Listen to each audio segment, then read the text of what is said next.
Stand by to launch FanStream Sports. 3, 2, 1. Let's start. Hello, sports fans. Welcome to FanStream Sports. Nothing but pure sports. This is the JP Show. JP, it is so good to hear you back on the air. Stand by. Now, here's JP.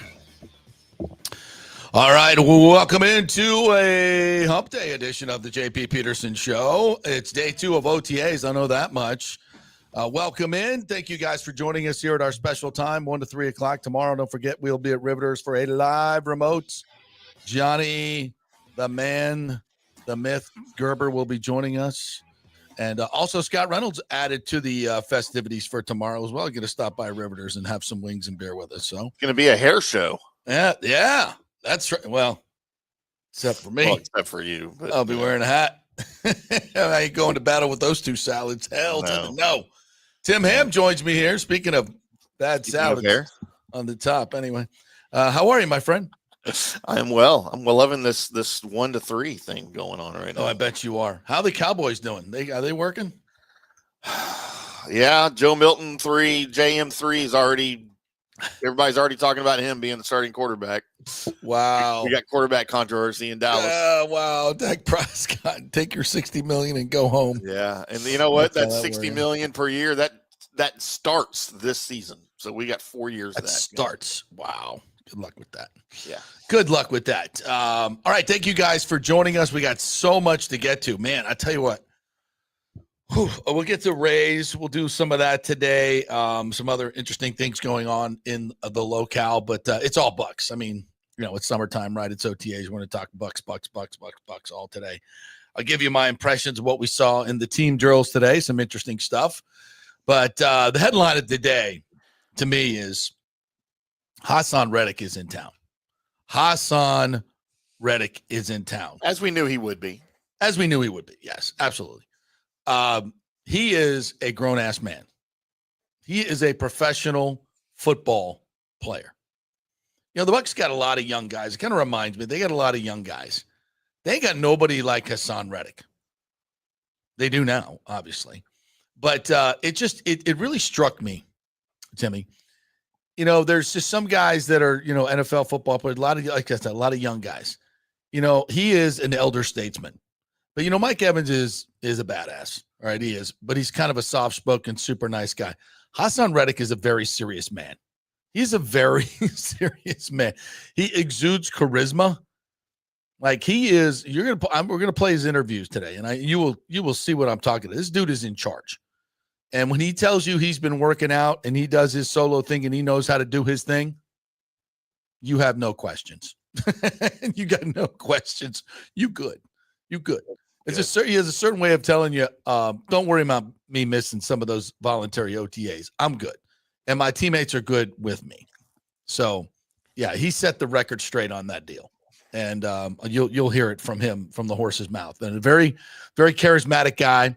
I just love everything about him. I asked Todd Bowles about him. And, you could just see. We say this all the time, and that's why I love going out to practice. The great ones move differently. They just move differently. He moves differently, and he knows exactly where he's going. He knows the exact techniques on how to close down a running lane. He knows how to, fight in a phone booth to keep it tight with these offensive tackles and get around him, use speed and power.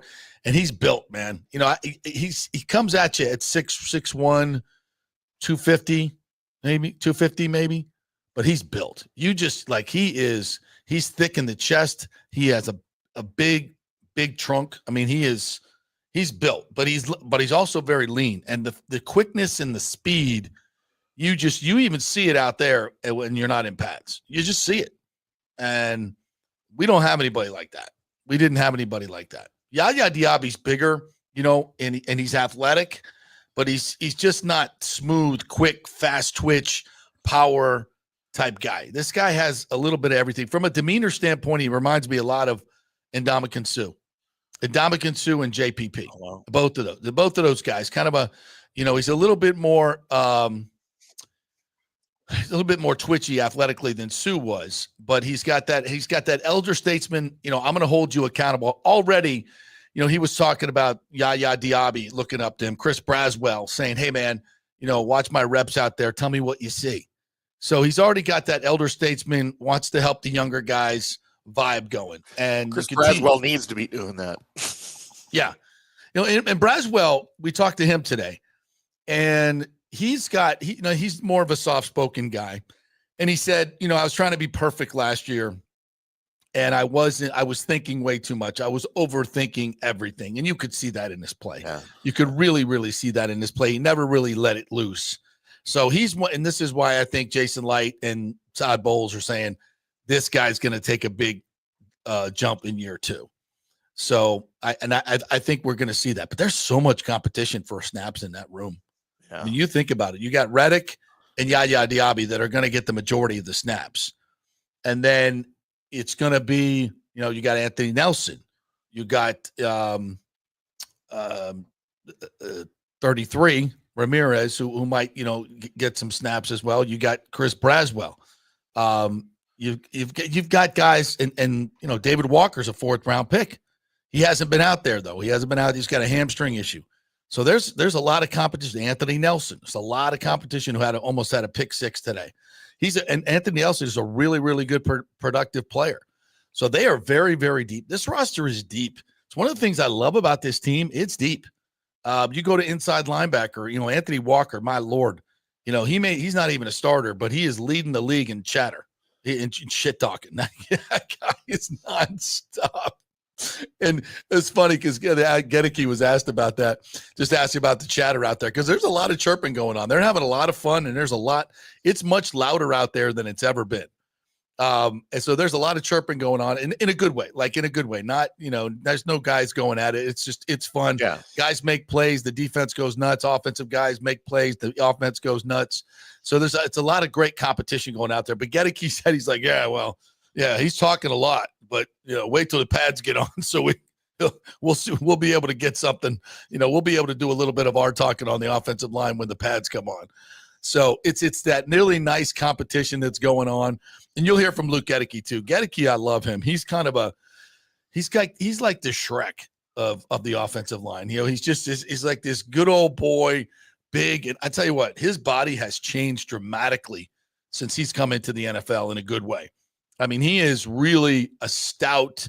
He came in, he was kind of chubby, and not very athletic, and he has transformed his body and his athleticism into one of the best right tackles in the league. And of course, he was playing out of position his first year at left guard and was, terrible. But when he was moved to his position at right tackle, he has blossomed into one of the best, and he's in a contract year. So we'll hear from Luke Reddick as well.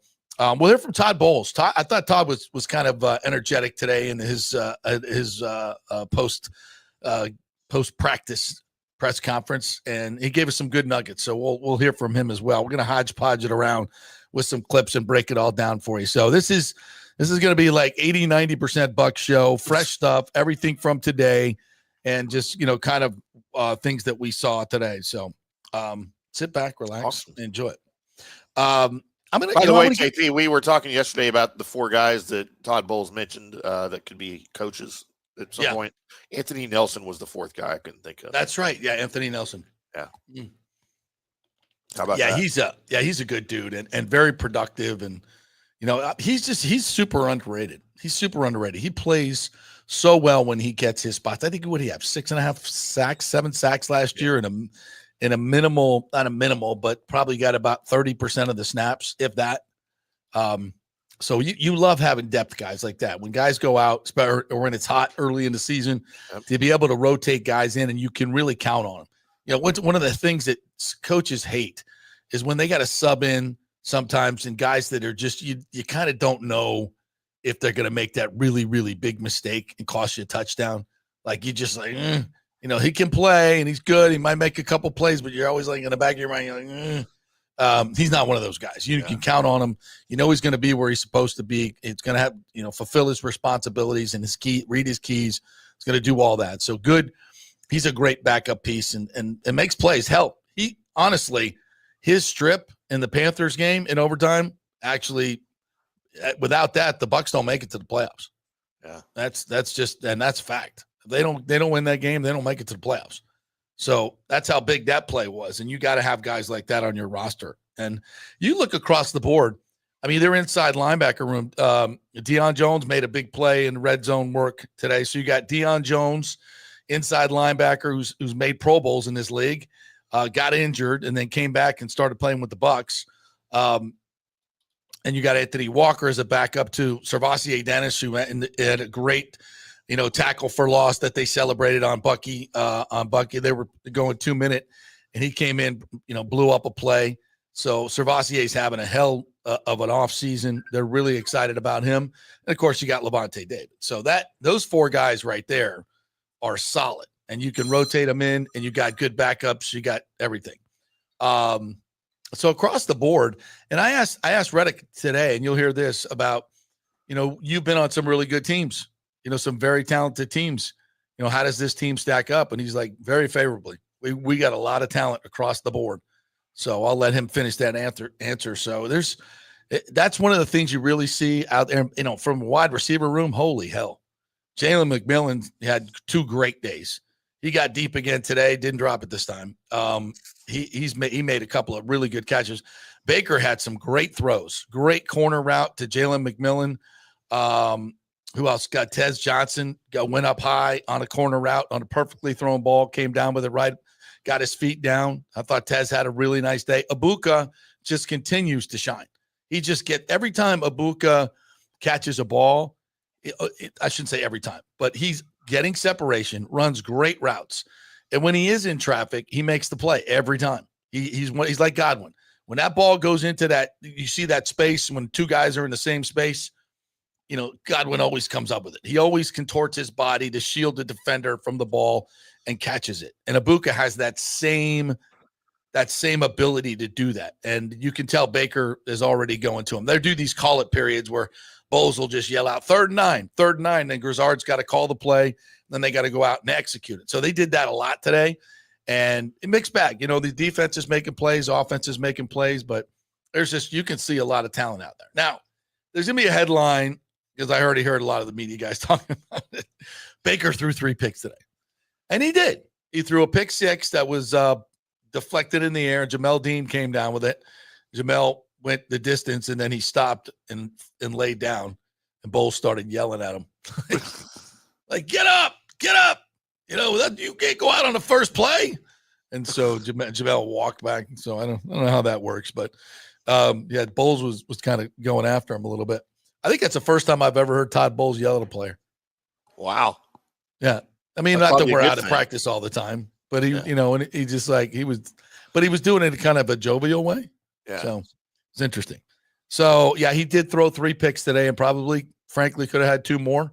So you never know what they're trying to practice. They're working with new guys, whether the guys did the right route, but it was a 2-minute situation at the end, highly competitive. And Baker got a little flustered and overthrew his guy in the flat, and Zion McCullum was right there, made the play, and that ended that 2-minute drive. So, it's a mixed bag. Everybody had a little bit of something out there. Roman Perotti had a pick 6 today of Baker Mayfield. He jumped an outside route. He's an interesting cat. 6'2", 200-pound, 4'5" guy out of Ohio, played for the Bobcats. At Ohio State, grew up in Fort Lauderdale, went to Cardinal Gibbons, 3-star kid. So, he's got a 35-inch vertical, really good athlete, but he wears number 46. Like, you can't be a good athlete and wear 46. It's an odd number. That's an awful number. Like, that's a kicker number. That's a second string kicker number. 46 is like, you look bad as the defensive back wearing 46, but he's made plays and he's very athletic. Like, he caught my eye athletically, just going through drills. I'm like, who's that guy? I'm like, he's pretty athletic. I'm like, interesting. And, his hips move well. He flips them well, and he's doing the drills. He's like, okay. And then he goes out and makes a play like that. He's got some instincts to him. So I'm not saying, here's a guy that's going to make the roster, but it'd probably be a practice squad guy, developmental, who, if you're making plays in the secondary, they're going to find a spot for you on this team. That's all there is to it. So those are basically Rachaad White. Rachaad White, we heard from him yesterday. You can tell he's I don't want to say pissed off, but he doesn't like playing second fiddle. Now, he's got a great relationship with Bucky. They get along great. The room's great. But you could just tell, like in a good way, he's not okay. And he made a move today. They were running goal line, and it was a call-it period, and it was like a 3rd and 3. I think Bowles called 3rd and 3. And I think, I don't know, but Baker checked to a little slip screen to Rachaad White out in the flat, and he got him the ball, and somebody couldn't see where the defender was who was one-on-one with him. And he did an outside shimmy and a cut back to the middle and just jocked him. Dude was a jock on the ground, and everybody went bananas. But, he said he slimmed down from 223 to 211, and he looks quicker. He looks faster. I think he got tired of everybody, drooling over Bucky and all his quick moves and his explosive moves. He looks like a different. Absolutely. Absolutely. He looked like a different cat. Because he said yesterday, I feel faster, I feel quicker, I'm making quicker moves. He showed it today. He showed it today a couple of times. And they lined him up outside. We talked about this yesterday as an outside receiver. And I would love to see that. And the linebacker walked out on him, and they just threw a quick slant, and he was gone.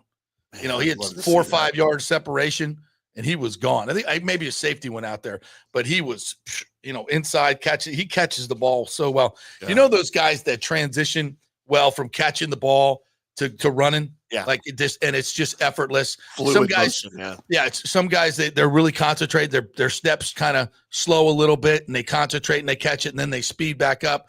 And then there are these other guys that catch the ball so fluidly, they never break their gait, and they're just gone. And Rashad's one of those guys. Bucky's one of those guys. They just snatch it and go. And he did that, and it's just so natural to him. So that's a great little tool in the toolbox for Gizzard and Baker. And I think we talked about this yesterday, and we get so caught up in, Gizzard's never called plays, but Baker's going to have a lot of responsibilities, a lot of opportunities at the line of scrimmage to change plays. And he's going to be, in the end, he's going to be calling most of the plays on the field. And that's the way you want it. He'll have a selection of 2 or 3 plays that Gizzard will pick, but when it gets to the line, he can check. And that's going to be a huge part of their success. So, anyway, let's get to the headline of the day, which I think is before you get to this, JP, I have to throw this out there. More meaningless information from Tim. Yes. The three best number 46s in the NFL that I could find. And we'll call it a tie. Okay. Think Raiders, Todd Christensen. Mm-hmm. Think I was Chargers, just going to say that name. Chuck Muncie. Chuck Muncie. Was he 46 or 49? No, he's 46. He's 46. And how about think Philadelphia Eagles, Herm Edwards? Herm Edwards, yes. That's 46 is a bad number. That's a bad number. But those three pretty good players. But when you think about it, nobody wants 46. Nobody. No. All these other guys on here, I can as Rick says, JP wore 46 on the playground. Only he could make it work. I'm going to brag a little. I was an all-pro at every sport in elementary school. I added middle school since that to my you did my resume. Don't forget. Absolutely, 100%. Let's do a little comments here before we get the interviews. John Hill, for this Father's Day week on Hump Day, which U.S. president fathered the most children? It was more than Tim. Somehow, I'm thinking. Well, it just comes to my mind, maybe just because he was fat. William Howard Taft. Why do I think Taft had 8 kids? They have to have a special bathtub in the White House for him. Yeah. Didn't he get stuck in the bathtub or something? It might have been a sex game. Yeah. Am I right? Or is it James Buchanan? Those 2 names slip in the back. Or was it nope. William Henry Harrison? William Henry Harrison, says Tim. Well, give us the answer. I don't know. Yeah, we need the answer now, John. More right. Ritter says, big week for Gerbs and the dartboard. Yeah. Yes, from the Rough Podcast tonight. Johnny's going to join us at 2:30, by the way. Give our U.S. Open picks. U.S. Open week. He's still in, right? For 2:30? Yep. Okay. Didn't want to forget that. More right. Ritter says that the Bucs can pressure with those 4 guys without blitzing, giving up the back, and we'll be in good shape. That's the key. That is the hit. That is the key 1,000%. If they can get pressure with 4, that allows them to do so much more in the back end, be more aggressive. And it's always been anything. That was the key to the Bucs 2002 defense and their other Super Bowl defense too. When they played the Chiefs, they got pressure with 4 because, the Chiefs offensive line was awful. Yeah. John Tyler had 15 with 2 wides. That's right. I knew it was in that era, late 1800s. I was thinking that John Tyler when I said William Henry Harrison. William Henry Harrison was only president for a month. Yeah. Yeah. But I think, didn't he father a lot of kids too? I don't know. Probably so, yeah. But thank you for that. That's a good one, John. That was a good one. Yeah. More right where it says Nelson saved our season with that forced fumble. Indeed, he did. All right. So let's Christopher Cole says Reddick looks like the smallest edge out there, but he's you're right. He kind of looks small from a distance, especially without pads on. But when you get up close to him, like when we're interviewing him, he's a legit 6'1". He was in slides today too. He's a legit 6'1", 6'2", and his shoulders are freaking wide. He's got some wide shoulder, like he is thick, and powerful and fast. That dude is built, and he's a serious man, as you will soon see. So let's get to that, shall we? Yeah. I don't think this interview is going to be chronological. So I apologize for that, but I don't think that really matters. But let's just give you a little taste of Hassan Reddick. Hopefully. Indeed, yes, indeed. He does have that permission, but talking about Larry Foote, his coach. He teasing, he messing around, but he, like I said, he's always been a great mentor. Whether it's been things on the field or he coached them in Arizona. Even I don't know if anybody, but even on faith, like getting with Foote in Arizona, that was something that helped me out a lot as well, being out there. And he was always somebody that was a safe place that you could come and talk to. And like I said earlier, when I came earlier in OTAs when I first came down, that was one of the reasons that I wanted to come here, because I knew he was here and I knew what he did for me out in the family at the end of the day. Your impressions of Baker Mayfield? Say it again. Your impressions of Baker Mayfield? Impressions of Baker. A warrior, a hard-fought guy. I respect Baker a lot because he's another person in this league that has had ups and downs, and continues to strive to be as great as he wants to be, or continues to strive for greatness. So I have tremendous respect for him. I love his game. I do think he has a warrior's mentality, and I think he's one of the QBs in this league that's on a more physical end. Hey, Hassan, I'm sorry. My apologies. Are they mowing the grass back there or something? They're mowing the grass. We got helicopters going by. It's a lot. Somebody turned on the garbage disposal. Yeah, it's a lot. All right, let me get rid of that one. Add this one. He does have that permission, but Oh wait, hold on. Jets, the Eagles, the Panthers are all on the Bucs schedule this year. What are your thoughts on that? You're playing All every team you played for. I would be lying if I said that wasn't, that didn't have a part of my decision making. But at the end To come of to the the day, I'm Bucs. just happy to be down here, back in a great space to play good football.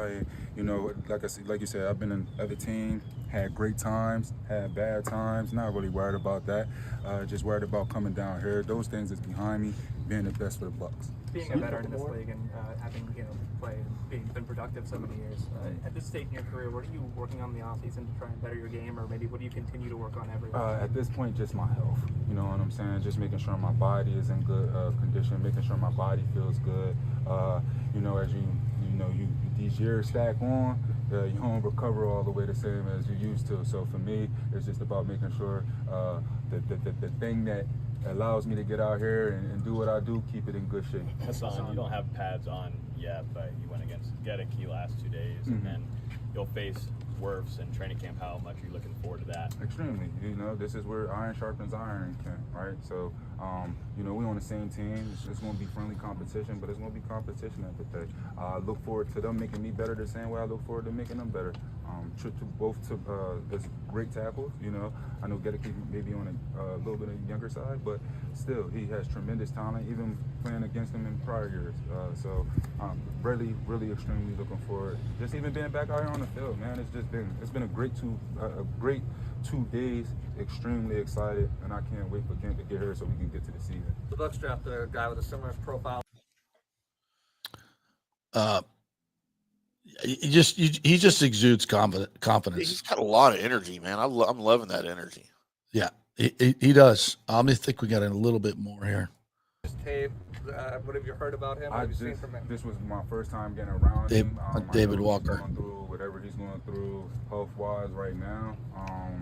With that, we have had conversations. I've just been mainly, but like you said, certain guys that's practicing right now. I've been kind of like Brad as well. Those guys that are asking me, hey, I'm about to go in. Can you watch me? Let me know if you see anything. So I've just been focusing on that part of it because, you know, like I said, they're actually out here practicing, and I'm just trying to help them. You're obviously a veteran with a strong personality. You bring this reputation here. You're helping these guys. This is a team that's very selfless. How do you balance self and team and fit right in? Sometimes people get it misconfused, man. Sometimes your own goals can align with team goals, right? Right. So I think that's the thing that's most important. Making sure that your own goals align with the same goals with the team, and as long as that happens, I think everything should be good. So, you know, I don't really have any individual goals other than the, you know, people, oh, how many sacks you think you're going to get this year? I don't know. I just know that I come in here trying to play great football and dominate the man that they put in front of me. Don't you have a number in mind, though, in terms of the sacks? You've got to have a number. No, I don't. Any year, especially the years I had success, I've never had a number. I just go out there and play ball. You feel me? Every day, I just take each day by day. I take each game week by week. I try to dominate that game, and after the season, you know, you play well enough, you do things right long enough, you'll be exactly where you want to be. I will say this, maybe double digits. I don't care if it's 10. Maybe double digits is my goal. Maybe, but other than that, I don't got no outrage. You know, I just want to play good football. You've been part of a lot of organizations. Just where do you think the culture here stacks up compared to other places you've been? I've been. It's different in a lot of places. I do think the culture here is good. I do think, you know, I think, matter of fact, it probably started really changing. I probably started seeing Bucs culture really change after they won the Super Bowl that year with Tom, when Tom came down here. I think that's when things started really, you know, Bucs started really seeing that. I even started paying attention, like, oh, Bucs is all right. So now that I got the chance to be down here, man, I'm just looking to add to the culture, add to the team, you know, add to the family, add to the area. We got more from him where he kind of, right from the beginning, he kind of addressed the fact that he wasn't here and how he does things. So we'll play that a little bit later on in the show. But I think you get the gist. This guy's a different cat. He is exactly what this team needs. And this is why I love being out there. It's one thing to do these Zoom interviews. It's a whole nother thing to look a man in the eye and ask him a question and have him respond to you.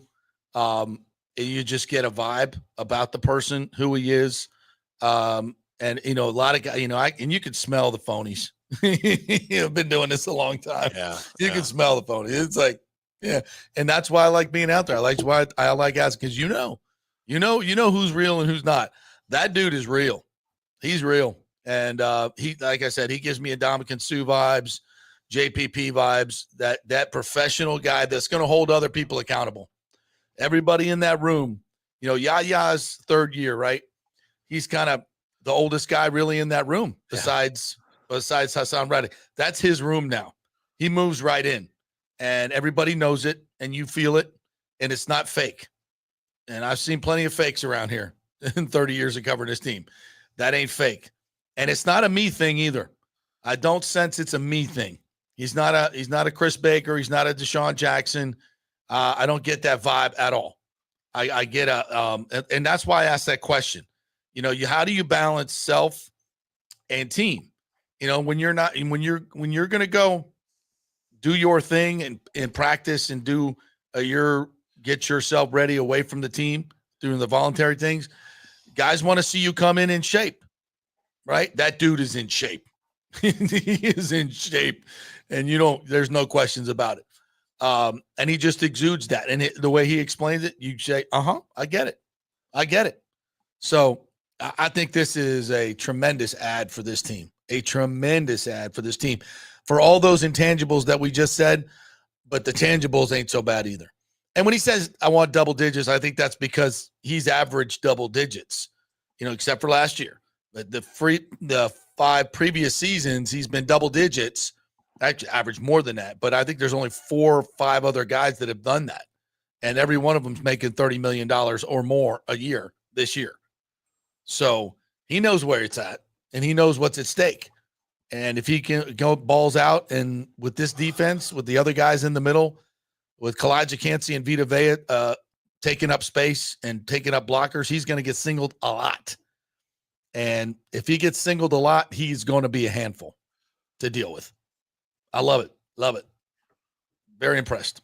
Yeah, I just love his.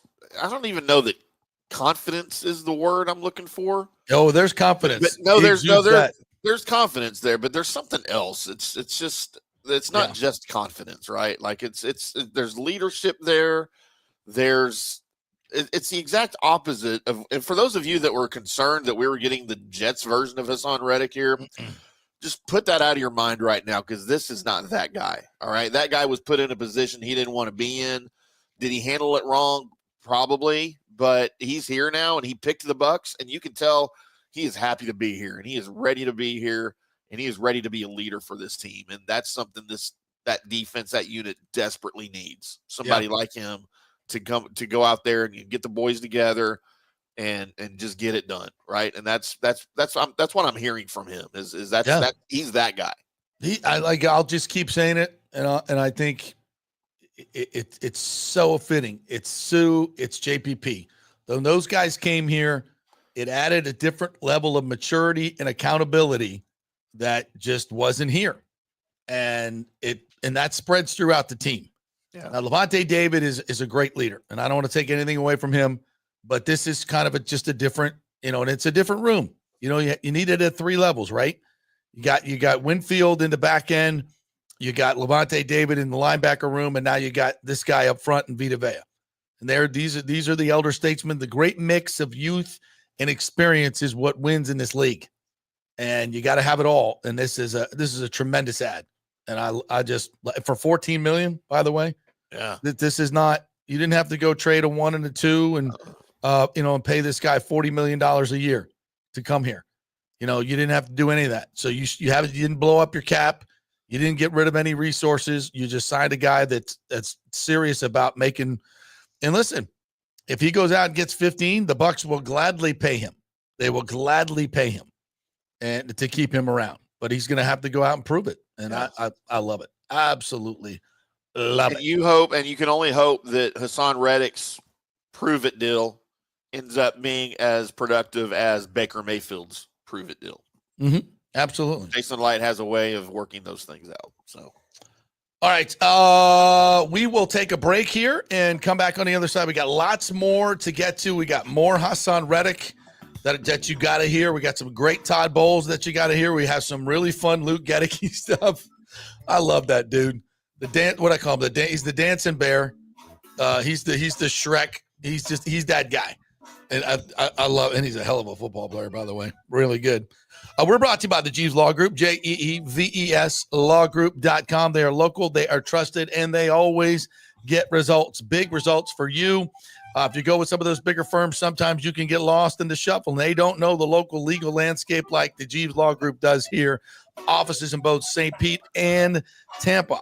So go with the local, JeevesLawGroup.com. And our first hour is presented by OnSiteConstructionFL.com. Jason Fawcett is the man over there. He will do a free consultation with you. Come out to your house. You can share some ideas about how to hurricane-proof your house. But more than anything, get on the list. So you'll have your contractor, and they'll put you on the list. So when the hurricane does come and you're looking for an honest contractor and all these knuckleheads are running around knocking on your door, you'll know who you're going with and when it's going to be done.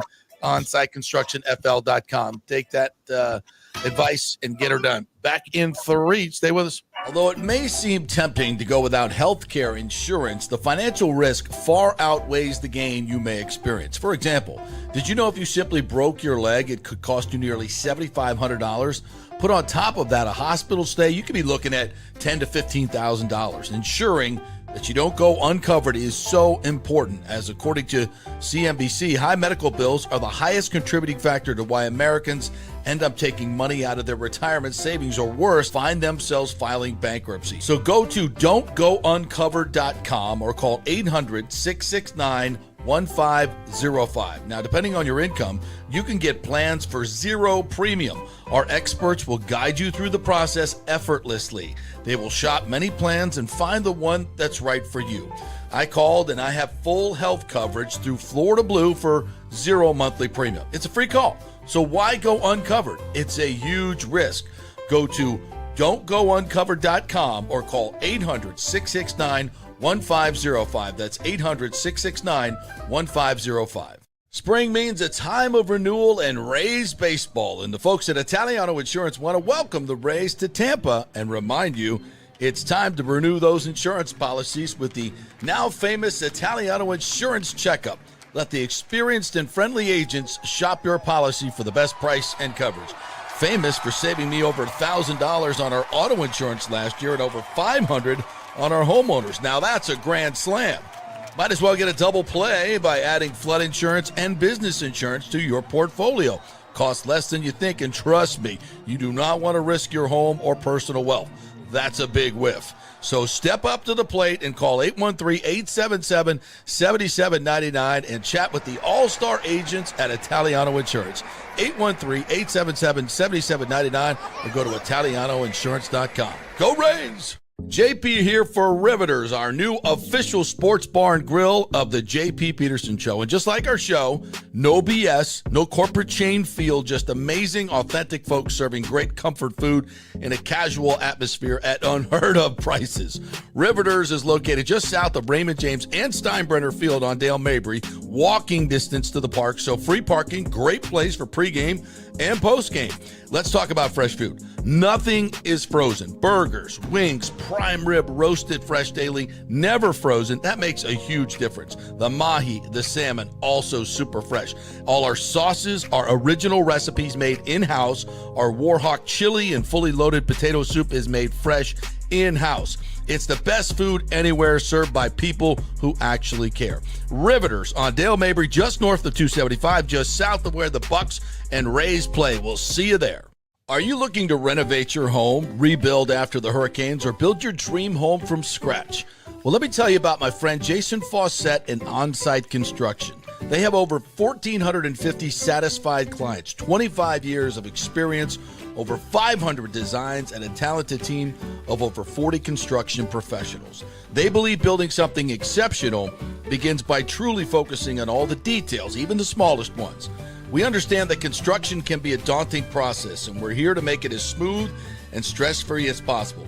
Quality is non-negotiable at On-Site Construction. We use the finest materials, employ the most skilled tradespeople, and adhere to the highest industry standards to deliver a product we're proud of and that you're going to love. Our project management is meticulous with a focus on completing projects on time and on budget. Your happiness is our primary driver. So give us a call at 813-579-5789 or check out our incredible website at onsiteconstructionfl.com. Let's go. Right now. Back to the show on FanStream Sports. All right, welcome back to the JP Peterson Show here, brought to you by the great folks at Riveters. Tomorrow is the big remote. We are going to be giving away front row tickets to a Rays game. Must be present to win. Johnny Gerber is going to be there watching the U.S. Open, commenting on the Open. So we're having a U.S. Open watch party. We're going to watch the hockey game there tomorrow night. We're going to be giving away swag. Johnny's bringing swag, right? He is. He's bringing swag. Okay, so see this beautiful hat right here that I love wearing? We'll be giving away some of those. He might have some golf balls to give away. Who knows what Johnny's giving away? He's got all the signed golf balls. He might just autograph some stuff for you. Oh, now we're talking about and if that weren't enough, Scott Reynolds is going to stop in and we're going to go over all the 3 OTAs. So we got wings, We got beer. We got hockey. We got Rays tickets to give away. What else? I mean, we got Johnny Gerber. And Johnny live, and Scott Reynolds live, and you got me on video that you won't be able to see, but you can hear me. Yeah. Probably how I should be seen and not heard, right? I mean, heard and not seen. If you can't make it over to happy hour for that, plus $3 domestics, $5 wells, the incredible chicken dip, chicken. Oh, I love the buffalo chicken dip for $8. That's a meal right there. It's a meal right there. So come on over. We're going to get, we'll probably get a little liquored up. I would think the show goes from 5 to 7, and then we're going to hang out and watch the hockey game and watch the end of the U.S. Open. So, and those guys, man, they're going to be bitching. Oh, Oakmont is just a bear. Oh, they're already complaining. Oh, my God. I saw Ben Griffin posted some stuff on TikTok yesterday when he was out playing his practice round, and he was filming, and he's like, hey, y'all, check out the rough at Oakmont. And he looks down, he drops his ball. He just drops it, and it disappears. Like you can't even see it. I was like, oh, God, this is going to be fun. That's why I love the U.S. Open, man. I love when the course wins. Oh, it's going to win. Yeah. It's going to win this week. Holy shizbang, is it going to win? All right, Destin, by the way, we're brought to you not only by Riveters, but the great folks at Italiano Insurance, 813-877-7799. Flood insurance is a must, folks. Sometimes your mortgage says, yeah, you don't need it. You're not in a flood zone, but you need it because so many people that were not in flood zones got flooded over the past couple of years, and they paid dearly because they did not have flood insurance. Don't let that happen to you. Call Italiano Insurance, and I think most of the time you have a 30-day waiting period for your insurance to kick in. So do it now before hurricane season really gets cranked up. 813-877-7799. We're already full bore hurricane season out in the Pacific, so we're just waiting for the storms out there in the eastern part of the Atlantic. Tsunamis? Africa. No, what are they called? They're not tsunamis. They're tsunamis is the waves. My fault. It's cyclones. Cyclones. Yes, cyclones. Out there, yeah. Yeah. I'll do a little quick Rays thing here. We'll do a little bit more later on. For the Rays, it's just one game. The bats were silent for one game. When it's more than 2 consecutive games, that's an issue. Right now, it's premature. They scored 10 runs in Monday night's game. Well, listen, I know why they scored 1 last night. It's the lineup. Yandy Diaz does not need to be at the top of the lineup. What are we doing with that? When he gets his 1 hit, we need it to be with runners on base. The guys that preceded him, Mangum and Jansen, 1 for 5 with 3 strikeouts. Caballero, who was the only guy he is a menace on the bases. I love that guy. Caballero is he may be I'm going to say our MVP right now, but maybe Camanero's the MVP. Yeah. But he is an absolute versatile force. There's so much he can do on the base passing because he's got 21 steals now, leading the American League. Plays outfield, plays shortstop. It's a tremendous defender everywhere he plays. Love that guy. And then you got Diaz in the leadoff position. I just don't like him there. Then Brandon Lau, who was not good last night, a couple of strikeouts. Caminero was 0 for 4. And Aranda hit the ball hard, I think 4 times or 3 times, and had nothing to show for it. And then you have the black hole in the 5 hole, Christopher Morel. You put Christopher Morel in the 5 hole, you ain't scoring jack. I know he got a 3-run homer the other day, but I'm going to keep crapping on that guy because when I do, he actually comes up with some type of pulse. What is Kevin Cash doing? 213, 288, 383. This guy slashes. He's awful, and he's showing no sign. He ran into one the other day. But why are you putting him in the 5 hole? And he made a terrible play in the outfield as well. Chandler Simpson's going 5 for 5 at Durham, and this knucklehead is still batting 5th in my lineup? Are you serious? I know I've asked this before, but do you think this is a make-a-wish situation where he's just letting sick kids make the lineup? I thought you were saying Morel petitioned the Rays for a make-a-wish. I want to play one more major league season. I mean, it could be. Please. Is he sick? Do we think he's sick for something? Yeah, we're not making fun of those kids, but we're like, No. yeah, like it doesn't make sense. So this is the line. You Diaz, Bilal, Caminero, Aranda, Morel. J-Lo's in. Why is he in the 6 hole? Why is he betting below Morel? Josh Lowe. I mean, what do we? Caballero. Why is he down there? Mangum. Yeah, Mangum's at 296. He's in the 8 hole. Morel's in the 5 hole. What are we doing? And Morel gets 4 at bats. J-Lo gets 3. Caballero gets 2. Mangum gets 2. I mean, 3 at bats probably. Come on, what are we doing? When we could be putting out a lineup with Chandler Simpson leading off, Yandy Diaz in the 2 hole, Bilal in the 3 hole, or I'm going to put Josh Lowe because we were going up against Giolito last night, a right-hander who was pitching terribly, had a 10.46 ERA over his last 4 games, but somehow masterfully took care of the Rays last night. So I'm going Chandler Simpson lefty to lead off against Giolito. And then I got Yandy in the 2 hole because he can hit anybody, moving him over, smacking the ball around. Then I got Caminero or Bilal in the 3 hole. Then Caminero in the 4 hole. Then I'm putting Josh Lowe in the 5 hole. Then I got Aranda in the 6 hole. Or you can have either one of those. I certainly don't have Chris Morel in the middle of that. Why would you have Morel in the middle of that when you got Aranda, J-Lo, and Caballero, and Mangum? Like he's the pitch around guy right in the middle of the whole damn thing. Oh, what are you doing? What are we doing? And Chandler Simpson should be playing every day. I know they're winning and they're 16-5, but Chandler Simpson was a part of that 16. What that lineup sucks. Morel in the what? Why is Morel in the 5 hole? Separating J-Lo and Caballero and Mangum. And even Jansen's starting to hit a little bit. But wait, why do you put him right in the middle of the whole shebang? For what? That's why you scored 1 run last night. All right, that's enough of my Rays rant. Done with you people. Done. Oh, Kevin Cash. Always supporting the sick kids. I don't think you can say that. Why? You can't say he's supporting sick kids? That's a good thing. What other reason do you have to put Morel in there? Because you're trying to trade him? You're trying to rehabilitate this guy? Forget it. It's never going to happen. Eric, Neander, love you, brother.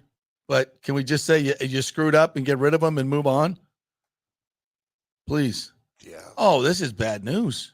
Brian Wilson of the Beach Boys passed away. Stay hard, Brian. B's like, oh, I'm still getting over Pee Wee Herman. Who's not? David Bartleson said, loving these answers from Hassan Reddick, right? He just takes control. Yeah. Rick says, JP did mention JP for that research into Reddick. He pursued the internet looking for shirtless photos. You know what? You're not going to find any shirtless photos of him because he's all business. I don't like JTS. Rick says, quiet strength. That's what Hassan Reddick hits. Yeah, it's quiet strength. B said, JP, did you switch schedules at McDonald's? I did. My fries are better than your fries. What else we got here? Rick says, damn, B, this gives him more time to wash Stu's cars. Hey, that's all. Wow. You guys are so mean today.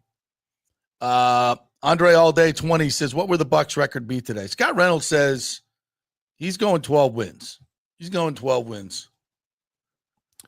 I think that's where I'm going to be. I don't disagree with that. I might go 11 because I think the schedule's difficult.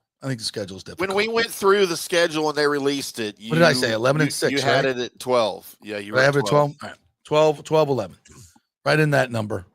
I've nailed it the last couple of years, so Let's go. Well, Todd Bowlesby talking about the tush push. No, I don't think so. He didn't talk. He never wanted to ban it. He was like, let's just figure out a way to stop it. Yeah, he's talked about it a lot. And he was for not banning it, but the Bucs did vote to ban it, and I think rightly so. David Bartleson says 13+ wins. I think it's a little ambitious. It's a little ambitious. That's a tough schedule, man. One of the AIs predicted them to go undefeated. Allen Iverson? That's a defective AI. Indeed it is. Yes, AI doesn't know everything, by the way. No. Just in case you didn't know, it is very fallible, and will soon run your life, by the way, and destroy the earth. Andre all day says, "I'll say the Bucs have a 12-5 record and go either deep into playoffs or win the Super Bowl." You know, I've said this many times on this program, and I'll say it again. You know, I don't think we talk enough about last year losing to the Redskins. I don't think we don't. And it's past, it's ancient history. But this team, they should be really pissed off about that. Really pissed off. There's no reason they would have shot. I mean, I'm not thinking the Commanders were a good team at the end of the year. We were better. We should never have lost that game. No, they didn't play well. I am gonna punish myself this weekend. I'm gonna go back and watch that. Watch it? Yeah, I'm gonna watch it. And I'm gonna come in here on Monday and be really angry. Because it just goes, I think I look at this roster and I'm like, damn. And a lot of it was here last year. Now, again, we said this last year I said, I think this team can go win a couple playoff games. They're going to win the division and win a couple playoffs games. I was wrong about that.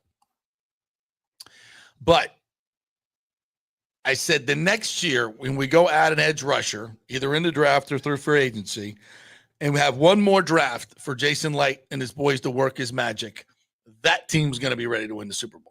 That team is going to be the team. That's this team. And I think they're absolutely capable of winning the Super Bowl. No question about it. Capable. And not a lot of teams can say that. There's 22 teams, maybe 24 that can't say that. But they're one of them that can. And I think that's fair. AI got that part right. Yeah. Cody says, "G'day, mates. Can Reddick drop into coverage for Todd Bowles' defense?" It's a great question, Cody. You have a very keen eye for things like this. I asked him that question, as a matter of fact, and I think we have it here. Sorry, I'm did not have time to label my videos, so we may have to get that to the next break. Here, how about a little Todd Bowles? Would you like a little Todd Bowles? Let's do it today. Let's see what Todd has to say. Games are the toughest ones you play against because they know you better than anybody else, and you know them better than anybody else. So no matter, you can add a few wrinkles, but it's going to come down to execution. It's going to come down to who makes less turnovers and understanding. So the Saints, the Falcons, the Panthers, they're all going to be tough games every year.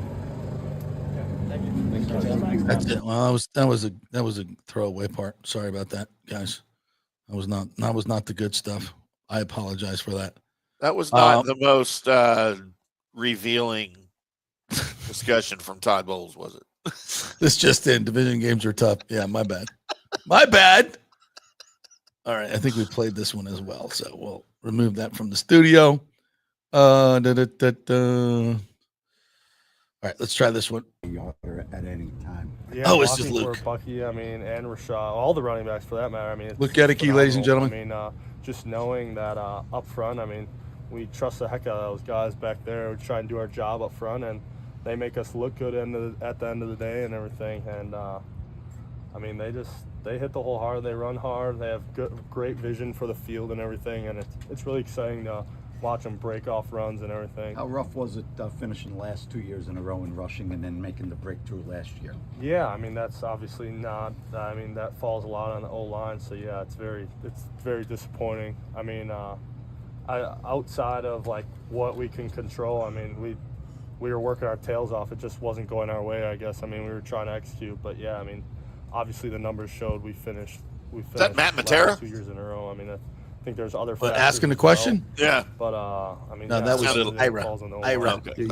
You were able to come back so successfully from the concussion last year. Mm-hmm. You played with the Guardian cap. Is that something that you're going to continue to Guardian do this year? Yeah.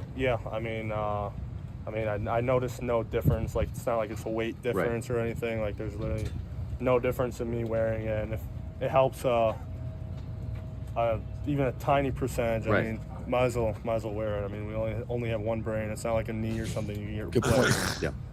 Thank you. And some of us, for some people, some of us don't have that. Yeah. So, and most of them are commenting today. Talking to you, B. Talking to you, B. Throw stuff at B. You get it right back. B does not stand for brain. That's for damn sure. Oh. Throw Throw down. All right, let's do this one. See what we got here. Yeah. More Luke. Yeah, absolutely. This is the beginning of it. Talking about the cut and cure. He had some extensions in. It's been great. I mean, to get back out here with completely all the guys and stuff, it's been a lot of fun. Just kind of piecing the offense together and kind of growing on last year and everything like that. I mean, it's been a great time. Yeah, as you guys can tell, it's hot, but that's Florida. But yeah, really having a good time and everything. First impressions of the guy that just walked past you? What's that? First impressions of the guy that just walked past you? I mean, he's a good pass rusher. I mean, he's quick. He presents power as well. I mean, he has good hand usage. He's definitely he's a great pass rusher. I mean, he's shown that in the NFL. I mean, he's proved himself already, and we're grateful to have him here. Gonna have some battles in training camp? Yeah, absolutely. I mean, we already have battles in minicamp. I mean, yeah. How is that making you better? Because he just talked about it, iron sharpens iron. Yeah. You guys get to go up against each other every day. No, yeah, absolutely. I mean, yeah, to piggyback off he says, yeah, he couldn't have said it better. I mean, yeah, that only helps us out as tacklers. I mean, being able to go up against great competition like that, just only Damn makes us helicopter. better. And even I mean, you're not going to win every rep, but it helps when you lose a rep out here and you can analyze what you did wrong versus losing in a game and it's broadcast everywhere and potentially lead to winning or losing a game. So it's great. Is that Baker just showing up to practice on the helicopter? Yeah. You know that ain't him. You know that ain't him. He's not that guy. He never. Here. I think this is this stretching. Listen to the soundtrack. Guess who was in charge of the playlist today? Oh no.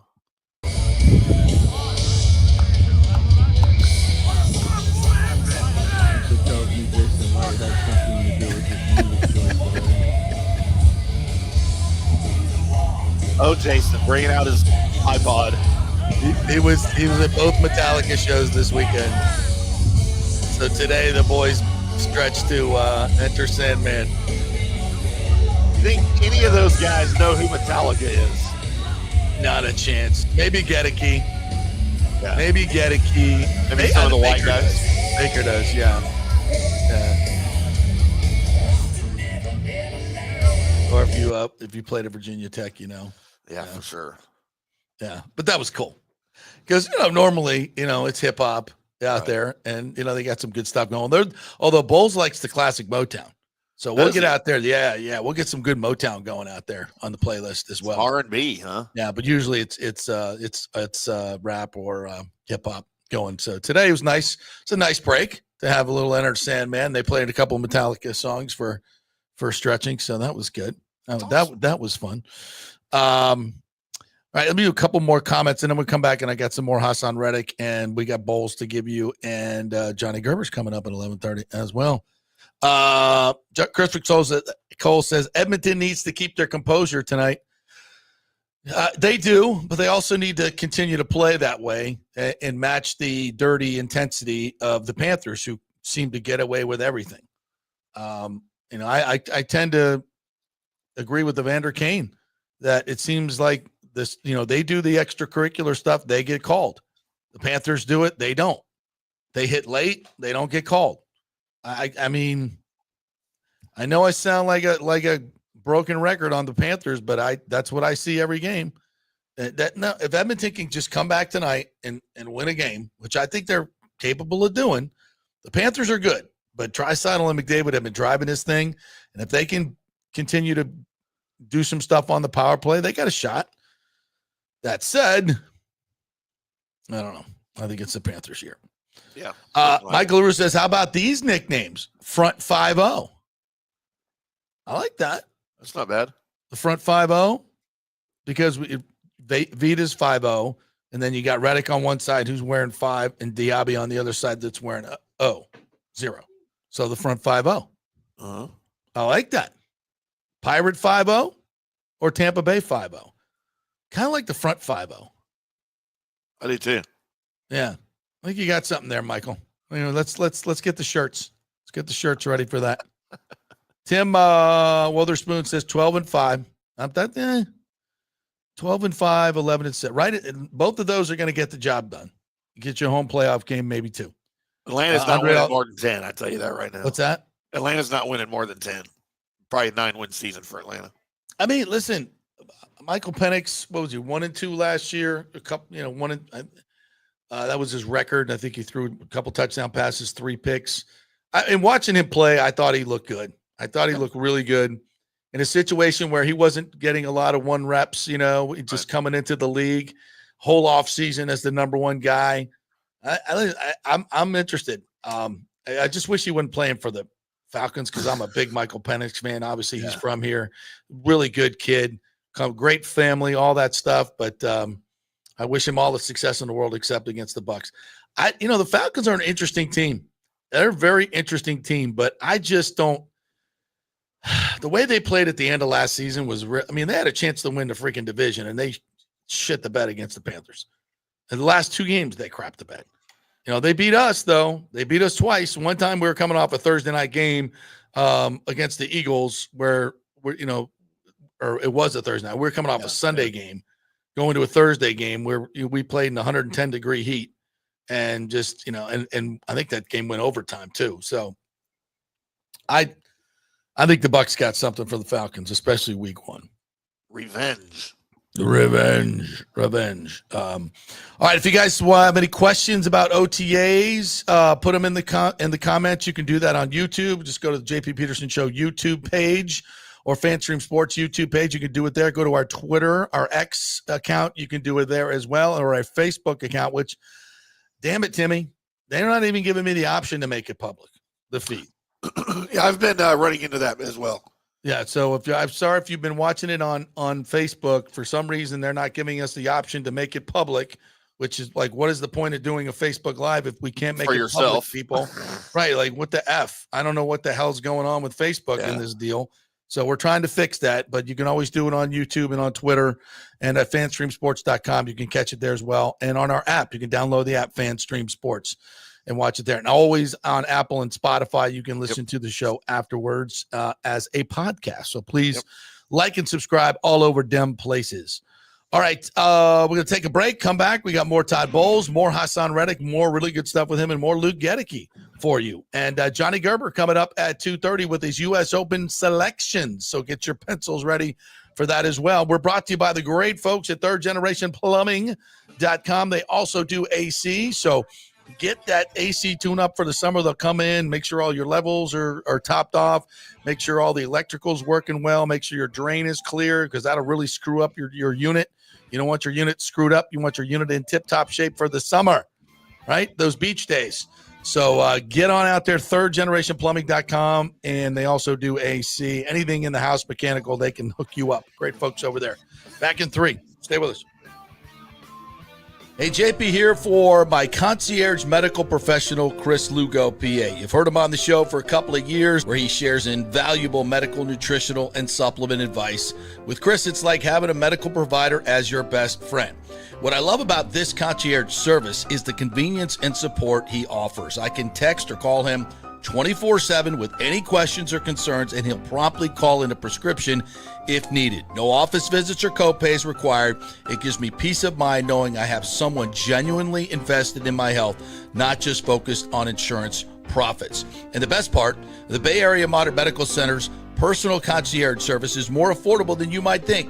Don't let insurance companies dictate your health care. Take control of your health and wellness today. Visit BAMMC.com for more information and to schedule your initial free consultation. Empower yourself and take charge of your personal health with BAMMC.com. JP here for the Gold and Diamond Source. You know, we told you about the amazing Diamond Savings Account where your diamond never loses its value. Well, now, through the end of May, the Gold and Diamond Source will double your trade-in value up to $2,500. Just bring in your jewelry to trade and your $2,500 piece turns into $5,000. It's time to upgrade that ring, earrings, whatever. We have gemologists on site to make the deal. Double your trade value up to $2,500. Get you $5,000 to spend. So go through your jewelry box and get that stuff you never wear and get something new and stylish that you're going to love. Great experience, and we will double your trade-in now till the end of May. We can finance you as well. No interest for 5 years. Only at the Gold and Diamond Source, 3800 Ulmerton Road. Always online at goldendiamond.com. JP here for the Jeeves Law Group and my man Scott Jeeves, who lives right here and has long been a highly respected member of our community. He's a proud sponsor of the Tampa Riverwalk. Jeeves Law Group is also a proud sponsor of our Grand Central District in St. Pete and has neighborhood events throughout the year. He has an office on Central Avenue in St. Pete and one on South Howard in Tampa. You can't get more local than that. So when you need an attorney, you're going to hire some huge firm that advertises all over the state or the one that supports your favorite sports show. It's the Jeeves Law Group. We're local, we're trusted, and we get results. For personal injury and personal attention, call us for a free case evaluation. That's 8889-JEEVES. That's 8889-JEEVES. Hey, Tampa Bay, it's time to get your AC unit ready for summer. And here at Third Generation Plumbing and Mechanical, we recommend getting ahead of the game, keeping your family cool before the hot summer months with one of our maintenance agreements in the hopes of avoiding the dreaded emergency service call. Our maintenance agreements include, we'll test the electrical components, check and tighten high and low voltage wire connections. We'll check the refrigerant for manufacturer's performance levels, test thermostats, calibrate if needed, clean the evaporator coil and condenser coil, and clear and treat the drain line and drain pans. Just call us at 813-961-8024 for the special rates, and a human will actually answer. 813-961-8024 or go to thirdgenerationplumbing.com. Let's go. Right now, back to the show on FanStream Sports. All right, welcome back to the JP Peterson Show. Here as we roll on, we're trying to fix the Facebook thing. It's very fresh, very fresh. We're brought to you by the great folks at Cafe Paradiso. I need some Palotini lasagna and some chicken marsala. Oh, and man. some branzino and some salchicha. A big glass of red wine, for God's sakes. That Italian wine you could drink like water. Why is it Italian wine you can drink so much, but American wine is full of sulfites and it's just terrible. Silly Americans. Another thing we're terrible at. It's a lot Bin Laden. Did you see our soccer team last night give up the booty to Switzerland? Pretty sure I did not even know they were playing. Yeah. I heard Colin Coward ripping into them. They gave up 4 goals in 23 minutes to Switzerland. Oh, wow. Yeah. Now, but Pulisic didn't play, and like 4 to 5 our regulars did not play. Dak Prescott playing goalie for them? Evidently. That's just awful. But we suck at everything now. America's just such trash. God. That's what happens. Years and years of ignoring meritocracy, and everybody gets a freaking trophy, and let's make everybody happy and equity for everybody. No competition can make anybody feel bad. We're going to include everyone. I'm all for inclusivity, but you got to earn it when it comes to sports. You got to earn it. You don't give it away. You got to earn it. And I'm not going down that rabbit hole right now. Make me crazy. Participation ribbons, I guess, is what it's all about. All right, I'm going to add a couple more things here to see if we can get some more fun stuff to you kids. All right, I want to get some more Hassan Reddick in here if I can to you folks. No, that was just a little Todd Bowles. All right, let's go a little Todd Bowles. Hear a little bit more from him because he was good today. Todd was. Todd Ibuka got a lot of reps today too. It looks like Baker's already got a lot of confidence in him. Well, we're getting him caught up fast. Him and Parrish are getting an awful lot of reps right now with people down and injuries, so he's getting accustomed to the system really good. He's a really smart player. He's a heady player, and he understands all the positions, so he's getting a lot of time at all of them. Coach, what have you seen out of Roman Parody so far? Came down with another big play. Seems like he's made a couple interceptions in camp so far. He's got a big Roman system. Parody. He's still learning the system. Some, but he's competitive and he's learning every day. And I look forward to seeing him in training camp once he has the whole system down. Coach, thoughts on Alan Trask? A couple of beautiful deep balls. He had the same yesterday as well.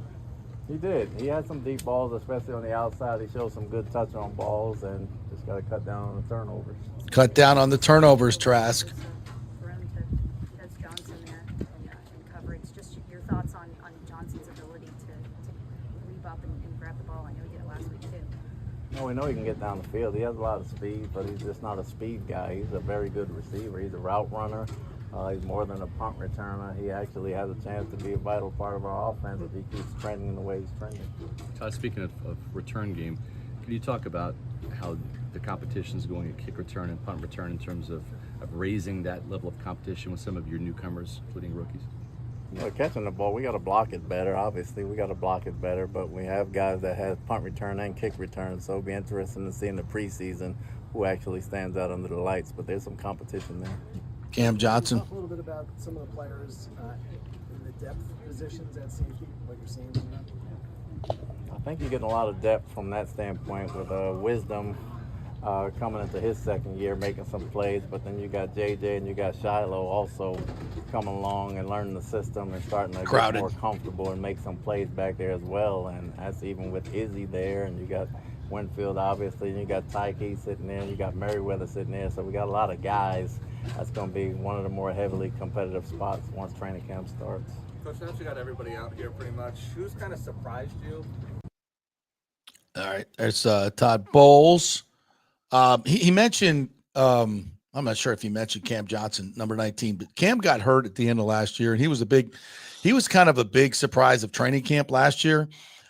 He's supremely talented. In year two, he has a lot of Tez Johnson in him. He's quick, he's fast, he's smooth. He's a good player, and he got a lot of run today. The quarterbacks, Trask loves throwing to him, made a great catch on the sideline.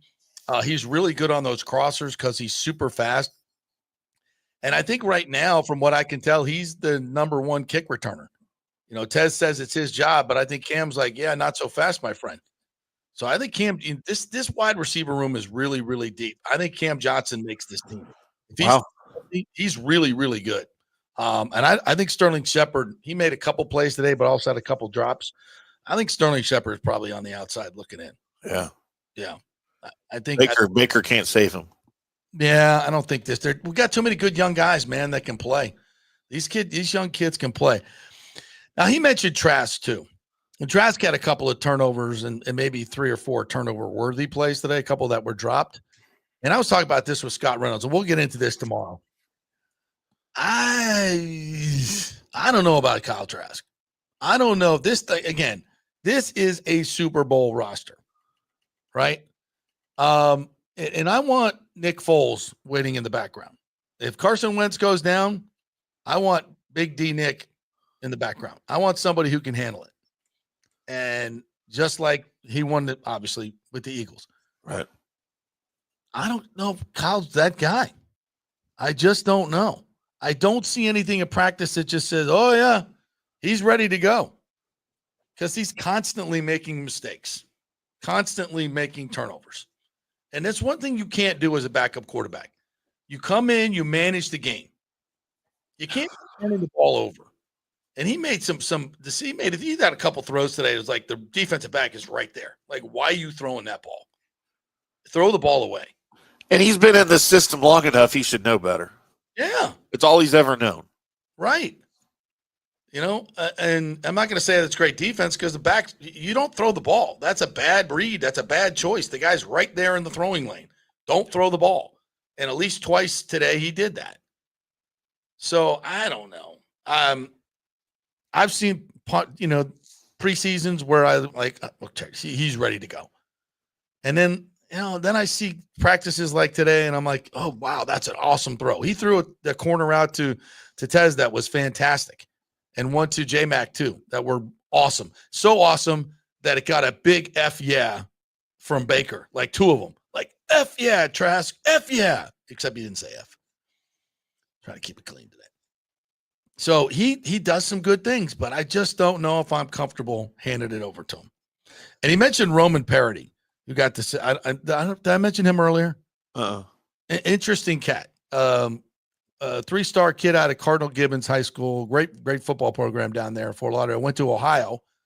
Ohio Bobcat. Runs a 4.2. Really good athlete. Moves really, really well. Had 3 picks last year? Had 3 picks at Ohio last year. So he's got a little bit of a nose for the ball. Super good. And I just like the way he moves.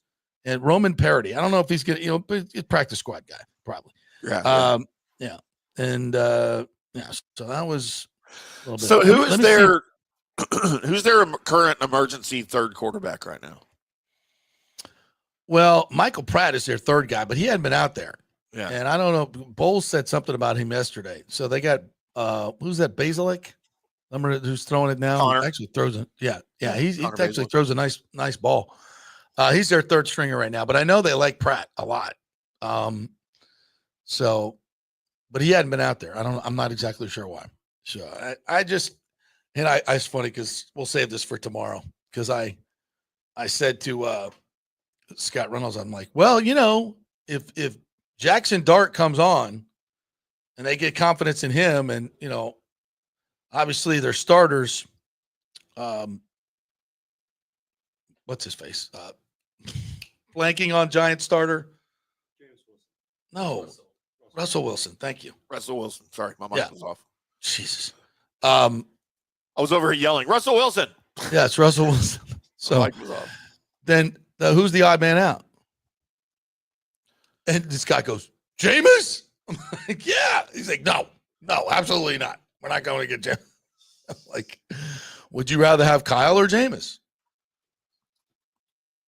If Baker Mayfield goes down week 1, would you rather have Jameis Winston or Kyle Trask? I know there's Bucs fans out there. It's like, Kyle Trask. Screw Jameis Winston. I'll tell you what, if I'm New Orleans, I'm trading for Jameis Winston right away. They had no juice whatsoever, that team. And unless they want to, totally hand it over to Tyler Shook, I guess you don't want Jameis in there. But I don't know. Like, I know. I don't know. I you know who I need to ask? I need to ask Mike Evans and Chris Godwin. Yeah. They would be they would be the people to ask privately, because I don't know. Privately, they might go, no, Jameis. Or they might go, yeah. I don't know. It's an interesting question. What do you think, guys? Jameis or Kyle Trask? All the Gators will line up behind Kyle Trask, and all the Knowles will line up behind Jameis Winston. Well, I mean, if you're looking for experience, certainly it's Jameis, right? Well, don't you want experience if you have a Super Bowl roster? You would like it, but you might want a little better experience than Jameis Winston. Well, I mean, give me some other names, and we'll discuss. But I told you yesterday, mentioned Tyler Huntley. I said Tyler Huntley's out there. I would love to see Tyler Huntley on this team. Yeah, there may be some guys let go, some veterans let go over any of the guys on the Browns roster not named Joe Flacco. Here's a name for you. That would never happen because it's in division. But Tom Brady. Kirk Cousins. Would you rather have Kirk Cousins or they can't Kyle afford Trask? Kirk Cousins, can they? Well, if Atlanta's going to eat some of it and they just want to get rid of him, it's a fun discussion. It's a fun discussion. But I don't know. I used to be all good with Kyle, but what I've seen lately, not so much. Why have the Saints not made a move for? I don't know. They might be thinking they drafted Shuck, right? Tyler Shuck. Yeah. They may be thinking that's a guy. A lot of people love that kid. I think he's really developed into what could be a really good NFL passer. I covered him for 2 years at Texas Tech, and he just spared everybody to death. Yeah, well, he could have grown up. He could have figured it all out. He only played 6 years of college ball, so hey, he's got lots of starts. I like that in my college quarterback. I think he's 42 years old. I don't care what his transcripts say. All right, I apologize if this is the wrong Hassan Reddit, but I'm going to try to. There's a couple more quotes I wanted to get to today. Yes, indeed. He does have that permission, but All right, sorry, we already played this one. My bad. All right, sorry. All right, let's try this one. Games are the toughest ones you play. No, sorry. I will. We just didn't have time today to do the. Thank you. Baker got a lot of reps today. All right, we already did that one. Okay, that's good. Just delete the ones you already did. And then I go back in, and they're not labeled, so I don't know which ones we've already done. So that's the problem. I think we've done those. Well, no. I think we've done. Maybe I didn't. Shame we don't have interns to label these things for us. Well, it's just we got so many interns. Well, they don't know how to do it. They don't know how to do it. You don't know how to label these? They got so many. Hold on. Let me see here. Okay, that's bowls. This is all right. This should be one right here. Hold on. This is great. This is great radio, isn't it? This is great. Ah, shut up. All right, let's try that. Let's. I don't know what the hell. It's really good stuff, but I want to get to it. It isn't. I don't even see these in the. I'm adding them. I got you. Okay, that's what we're doing. All right, let's see. Down here in this heat now, but just how hard have you been working? We haven't seen you every day. All right, this is new. Extremely hard. I know how important it is to stay in shape during this time. I'll address it because before y'all do, everybody was concerned about me not showing up to OTAs, but for me, I definitely made sure to stay in shape. I think I showed that to everybody out here. I don't think it should have been a question, but just had some things to button up on as I get ready to make this transition down here, so that way once I get here, I ain't got to worry about nothing back up there. But you've been around this group now for a couple of days, and even during the phase one. What is your impression of this young outside linebacker group? The energy is lovely out here, man. Like you see young guys working hard. The atmosphere as far as just laughing, everybody have a good time, getting your work in. Even seeing the young guys working out at the practice. I went and got a lift yesterday. I see a bunch of young guys in my, in my position group, and they in there getting a workout in as well. So just to see that, guys working on their craft or working to be better, I like that. You played on some really talented teams. Mm-hmm. Evaluate the talent level on this team, especially up front. Before I even got here, I knew, just a couple pieces away. I think last year, they lost in playoffs, on like a missed field goal or something like that. So just shows you like how close, you are to getting, or showing them how close they are to getting where they want to be. Coming down here, looking at the roster, knowing the pieces that was going to be here, I knew we had a solid offense, and knew that, if I got down here early enough, had a full training camp, that I could get down here and help the defense as much as needed.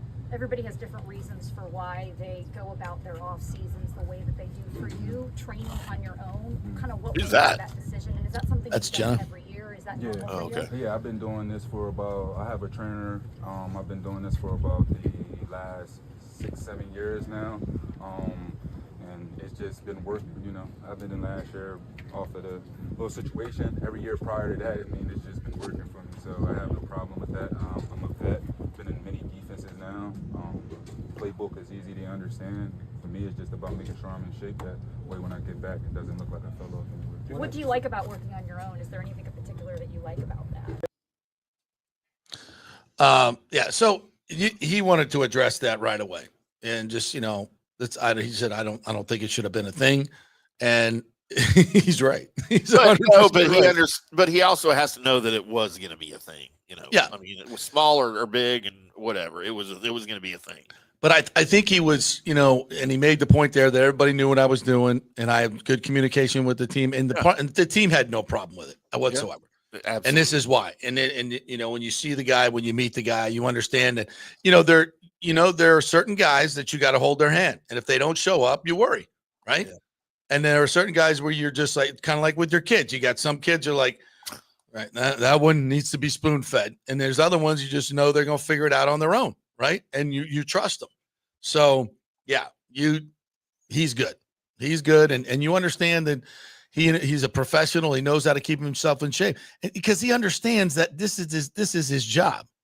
This is his job. His body is his job, and he's got about $120 million on the line. If he can have a great year, that he has a chance to sign a next contract that could be, generational changing money. He's making $14 million this year. That ain't chump change, but it's about $20 million less than some of these other edge rushers are getting. So listen, they got to steal with this guy. They got to steal with this guy.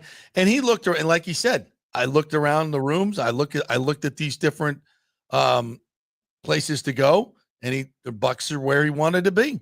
The Bucs are where he wanted to be, and because of this roster. I get to rush next to Vita Vea. Let me put that film on and see what he's doing to guards, and tackles. Because Vita Vea's, he's just bull rushing guys and pushing that guard back into the pocket. And with Hassan coming around the edge, there's no room for that guy to step up. Because you know how many sacks these outside edge guys lose when the quarterbacks step up into that little crease where the guard is between the guard and the tackle who goes outside. Well, guess what? When Vita Vea's next to you, there is no crease. And most of them are right-handed quarterbacks, so they like to step up to the right? And there's nowhere to go except into the waiting arms of Hassan Reddick and his double-digit sacks that he's going to get. I just can't tell you enough how, after meeting this cat and watching him for 2 days, how excited I am about him being part of this team. It's a total game changer. If you missed the earlier part of the show, think JPP and Ndamukong Suh. That's the type of impact this cat can have. So, good stuff. All right. Do we have any more that we wanted to get to? It's a couple more bowls, but I won't bore you with those. All right, we got to take one more break, and when we come back, Johnny Gerber is on deck with his U.S. Open selections. I know who's going to win. I know exactly who's going to win. Oakmont. That's who's winning this week. And Oakmont is minus 500 to piss everybody off. That's what I'm saying. All right, we are brought to you by the great folks at the Gold and Diamond Source. June means moonsight is one of the birthstones, and pearl and amethyst. And pearl is the gift for a 30th anniversary. So if you've come up on a 30th anniversary, God bless you. God bless you, my friend. Tim thinks you are the superhero of the world if you've done 30 years with one woman, and so do I. Impossible. She deserves a pearl necklace. 100%. So go to the Gold and Diamond Source and get her a pearl necklace, a real necklace. 3800 Almerton Road, always online at thegoldendiamondsource.com. Back in 3 with the great Ciao, Paolo Tini here, owner of Caffè Paradiso, voted #3 People's Choice Award on Open Table. I want to thank all our loyal family of customers that have been enjoying our great traditional Italian dishes we make from scratch every day. It's a great family story we're proud of. Our family moved from Rimini, Italy in 1984. My dad, Caesar, started Donatello, and that's where I got the start in the restaurant business. I started Caffè Paradiso on South McDill in 1995, and we've been there ever since. From our traditional ossobuco, a veal slow roast for 4 hours, to our daily fresh catch, the Gruppo Paradiso, with a piccata sauce and lobster claw meat, homemade pasta like lasagna, farfalle salchicha, which is a bow tie pasta homemade with fresh sausage. Hold on a minute, JP's favorite. I love it. So come and have a glass of wine with me on South McDill. Get a reservation on Open Table and see all our 5-star reviews. Ciao, see you soon at Paradiso.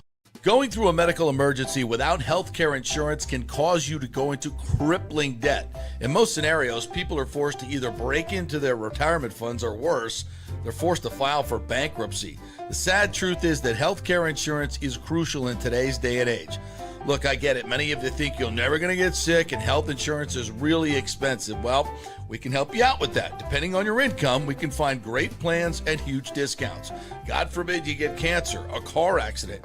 It could literally ruin you financially for life. So make the call and find out. Even though the open enrollment period is over, you may have some qualifying life events that can help you get covered right away.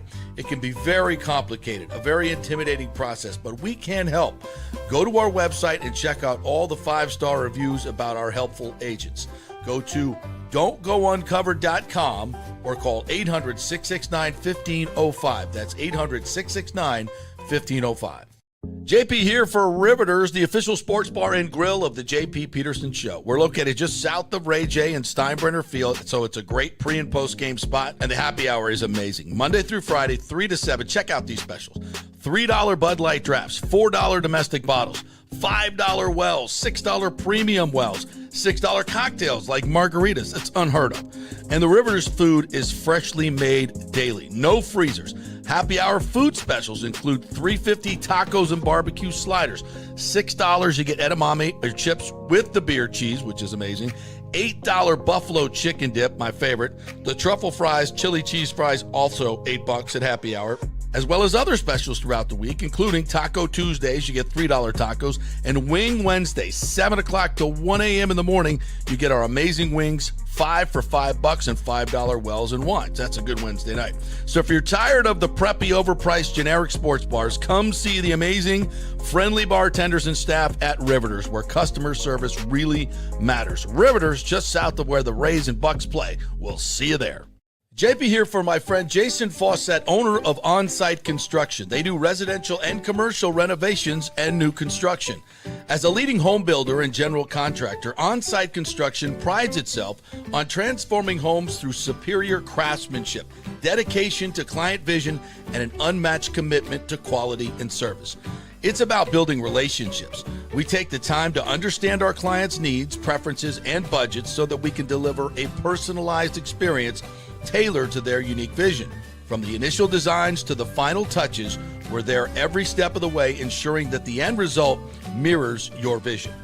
Here are some testimonials from happy customers. G. Gibson says, no hidden costs, very honest, reliable, creative, and communicates well. Reasonable and fair with their pricing, no hidden costs. C. Smith said, did not disappoint. I'm very happy with the work. This company really cares and will take care of it. So if you're just thinking about building or renovating, give us a call and let's see what's possible. 813-579-5789 or check out our website at onsiteconstructionfl.com. Let's go. Right now, back to the show on FanStream Sports. All right, welcome back to the JP Peterson Show, brought to you by the Jeeves Law Group, JEEVES lawgroup.com. They're local, they're trusted, and they get results. OnSiteConstructionFL.com and Riveters. Don't forget, we will be there tomorrow. Not only will we be there, but the great John Gerber, PGA Pro. Yes, ladies, you've asked for it, and we deliver. Mr. Great Salad. Bring him up. Let's bring him on. That's loud, Tim. That's really loud. There he is. What's happening, fellas? You'll see this handsome lad, Gonnie Gerber, person at Riveters tomorrow. Along with, are they going to let me in? They might not let me in. I'm praying that they're going to let me in. I mean, you're bringing all the swag, aren't you? You're bringing the swag. I got a bunch of T-shirts, a couple hats, but we got a bunch of T-shirts to give away. Right. Some really cool colors. We got some navy, some dark green, some black. So we're wearing the gray today. I was wearing looks good. Something light for practice today. I didn't know they were form fitting, JP. I just you pull it off well, buddy. So that it looks good on you. You sent me a medium. I put it on. Yeah, they don't look like that on me. Yeah, no, they don't. They don't. But that's because I don't drink a bottle of Fireball every day during the show. Well, you should. Maybe I should. This is what you're going to need this week to look as fit as JP to get out of this rough that they are dealing with. Oh my God! At Oakmont. Hey, listen. I think I have black eyes, or I'm something going on, because I am just getting I'm making a lot of calls and sending a lot of texts to guys who are on the grounds there, and they are saying that there's never been, for the last 25 years, a U.S. Open that has set up rough like this. Wow, that's what that is. And Oakmont's already ridiculously hard. It is. Here's people ask me all the time, have you played there? I've played there twice, and I've been very fortunate to been asked to play a lot, and I refuse. I turn it down, and here's why. It's kind of like this happens to Tim all the time, JP. You ever done something that like the next day or that night you just really regret it and you feel so bad about yourself? Every day.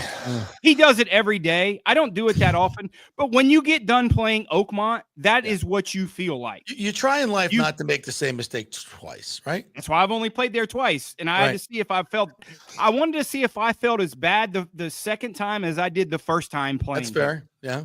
And I felt worse. And I felt worse. This is how hard it is. Yeah. And this wasn't even US Open conditions. Right. That's how difficult it is. Well, Rory played there last week or something, or earlier, and shot 81. I think he played there Monday or Tuesday and shot 81. So yeah, and well, we certainly know he wasn't playing over the weekend. Right. This has the potential to be one of the greatest, or one of the big, or it could be probably both, one of the greatest and one of the biggest train wrecks that could potentially happen to a winner or somebody in the tournament. Over par, it would shock me to death if under par wins this golf tournament. It would shock me. So what kind of mindset does it take to win a golf tournament like this? Because here's the deal. If you hit it in the rough and you just can't find it, so what are they telling you? Hit an iron off the tee? Like, well, no, you better hit something straight. Don't even take out the driver. No, and they've opened the fairways a little bit, but I don't know if you've been to Pittsburgh that much, but Pittsburgh has some terrain. I mean, it's moving. I mean, it's up and down. It's a hilly golf course, and it's just not hilly from front to back. It has sides, and it's going to play a little softer. They might get some rain there this week than it normally is, but that's only going to grow the rough. They're not going to cut the rough anymore. The rough they're done cutting the rough. But it's just the green complexes coming out of the fairway are hard enough. And then you're trying to come out of rough where you can't stop it to where it's just impossible. And I'll say this, the winner, whoever it may be, will not go without a 3-putt. It just won't. It won't. They won't go without at least one 3-putt. And I'll say this, I was looking for a bet. It's a funny bet. I had a bet with my friend. The over and under on you hear on TV, how many guys cuss. That's how frustrating. You can bet the over and whatever it is, you bet the over. Just bet the over, right? Yeah. That's just how. I mean, just how frustrating these guys are going to be when it comes to that. And like I said, I don't foresee the mindset. You just have to take it. That's all it is. You just have to put a muzzle in your mouth and just take it and just say thank you. Laugh about it. Thank you, sir. I have another because that's. And that's going to be key to winning. It's it. So you're saying there's not going to be a lot of bogey-free rounds here? There's not going to. I don't think there's going to be one bogey-free round. No, to be honest with you, no, you can't do it. I mean, I just don't see it. And like I said, one time a year, this is awesome. Like it really is, and I like this type. And here's the thing about Oakmont: they're not tricking it up. It's just hard. They're not doing what they did at Pinehurst or what they did at Shinnecock, where it got very close to the edge and probably went over the edge, and they tricked it up with pin positions and they made it really tricky to make it difficult. That's not what they're doing here. It's just hard. The rough is just going to play that big, thick bluegrass rough that they have up north, and you just can't advance. Even if you find it, you can't advance it. And it's not going to stay on the green. And I'll tell you a funny stat. It's not in the betting. They hired 500 extra volunteers for this tournament for spotters. For spotters. That's it. For spotters. Yeah.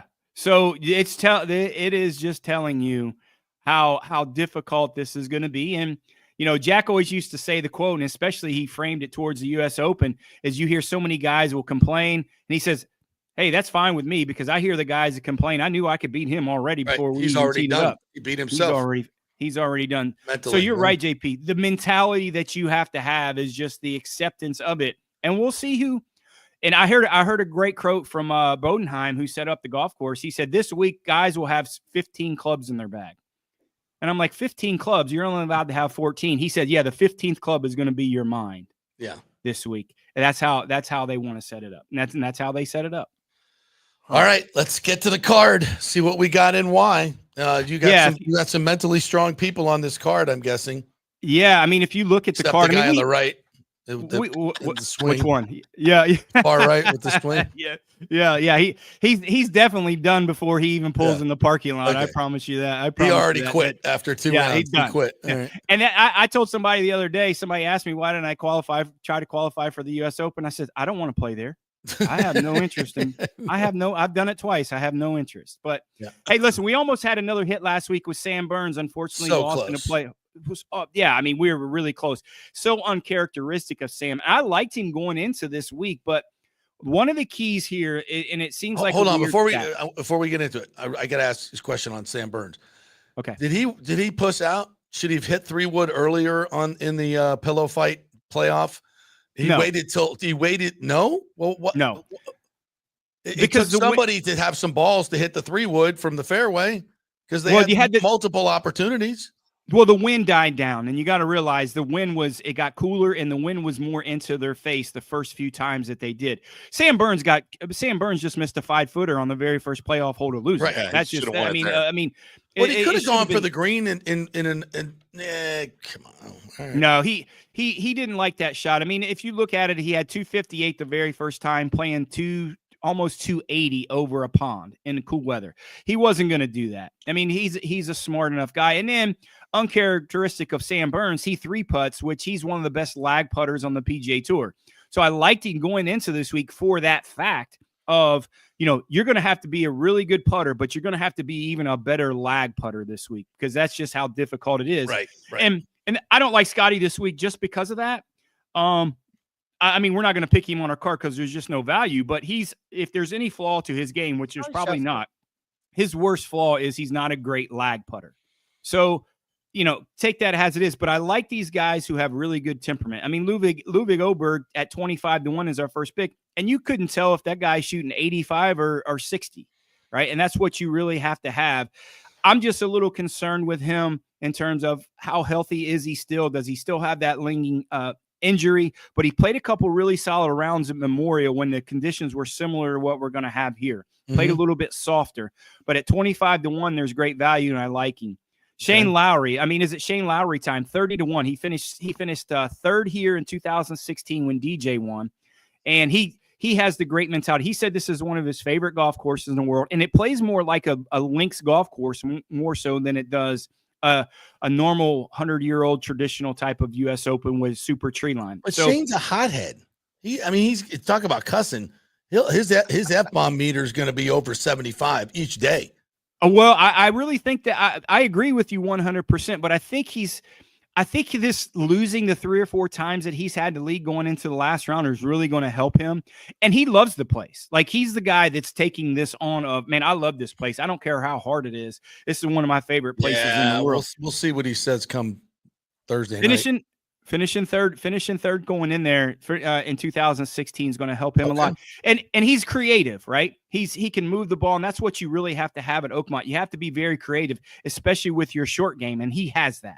He really does. And I think he's playing with Rory the first couple of rounds. I think he's tired of Rory getting all the rah-rah. And I really think this is his time. I think he learned from the beginning of the year 3 or 4 times to win. I think this is his time to have a great opportunity to win. Whether he does or not, we'll see. All right. 35-1 Sepp Straka. I mean, one of the best ball strikers this year. He's played really solid. I don't think he's going to make a lot of mistakes. This is a golf course that you have to be long, but length is not going to be the number one factor why these guys win. Long and wrong is bad here. Shorter and straight is a really key. Sepp Straka, middle of the pack in distance. He's not short by any means, but I think he's going to be able to keep in front of it. And I think the success that he's had already in the spring, giving him a lot of confidence. If you ask me this time last year, would he have a chance to win a major? I would say no. But I think with the success and the confidence he's had, getting ready for that Ryder Cup, I think there's good value there at 35-1. I love this guy. 65-1 Harris English. Harris English, I don't know if he's ever finished out of the top 20 in the U.S. Open. He is built for a U.S. Open. This guy hits it straight. He hits it far. And you talk about a guy that has a temperament for a U.S. Open.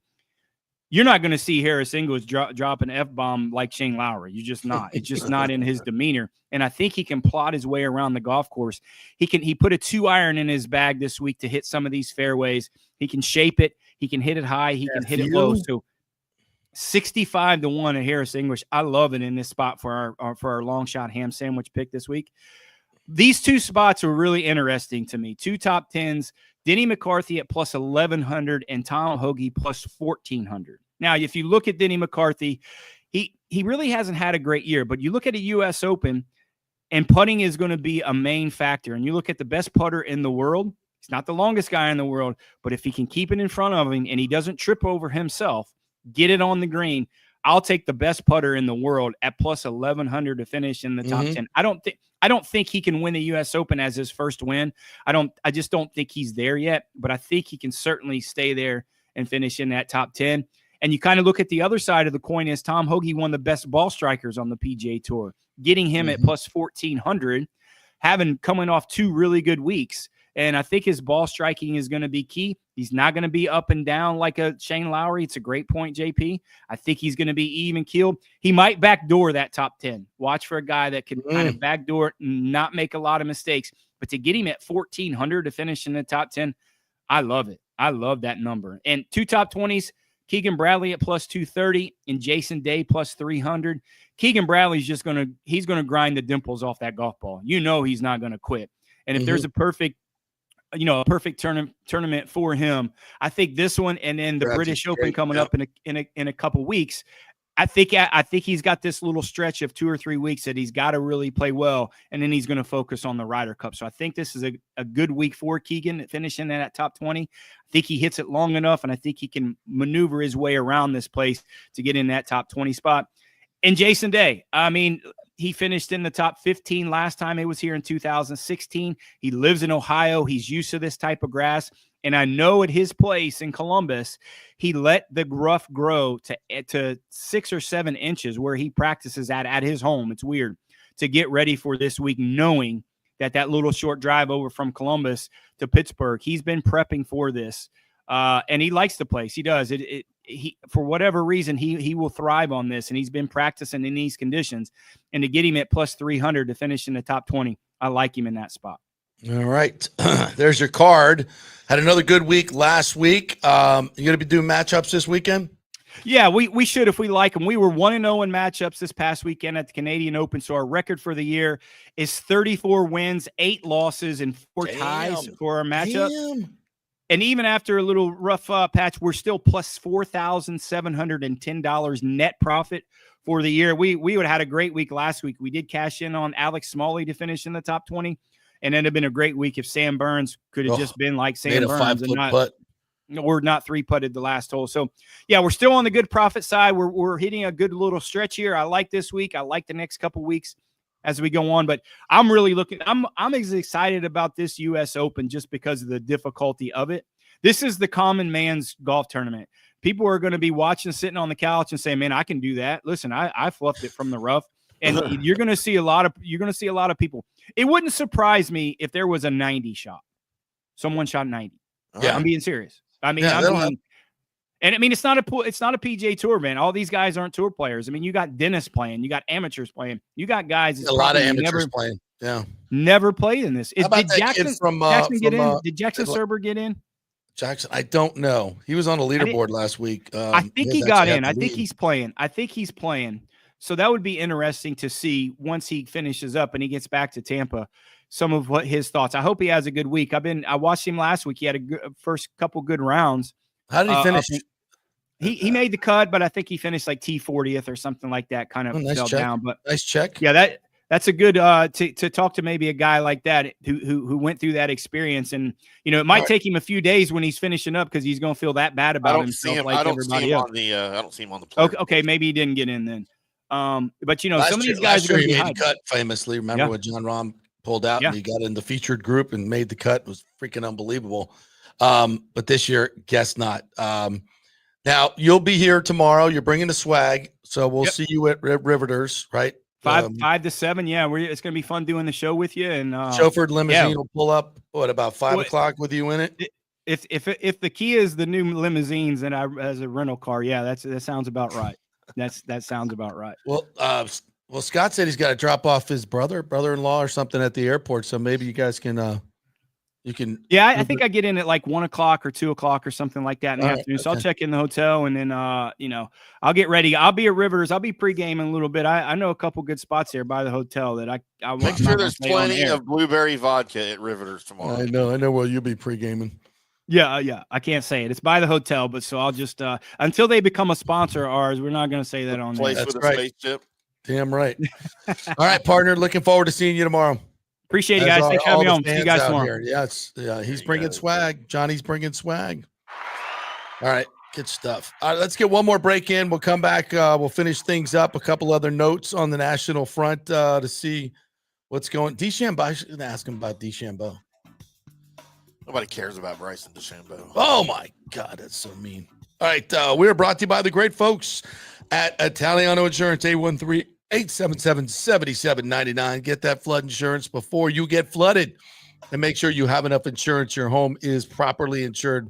40% of Floridians are underinsured in their home. So find out if you are. ItalianoInsurance.com will do that for you. All right. We will wrap up day 2 OTAs with a little bit more Todd Bowles for you when we come back. Stay with us. Hey, are you tired and broke from going to those overpriced sports bars with $18 martinis and $20 burgers? Well, head over to Riveters, now the official sports bar and grill of the J.P. Peterson Show. I love the atmosphere. It's uniquely nostalgic American, recalling the days of Rosie the Riveter. The staff is incredibly friendly and welcoming in a laid-back, casual indoor-outdoor setting. And check out the reviews, and you'll hear this. Best Reuben sandwich ever. Amazing wings, burgers, and prime rib. The welcome you get when you walk in is incredible.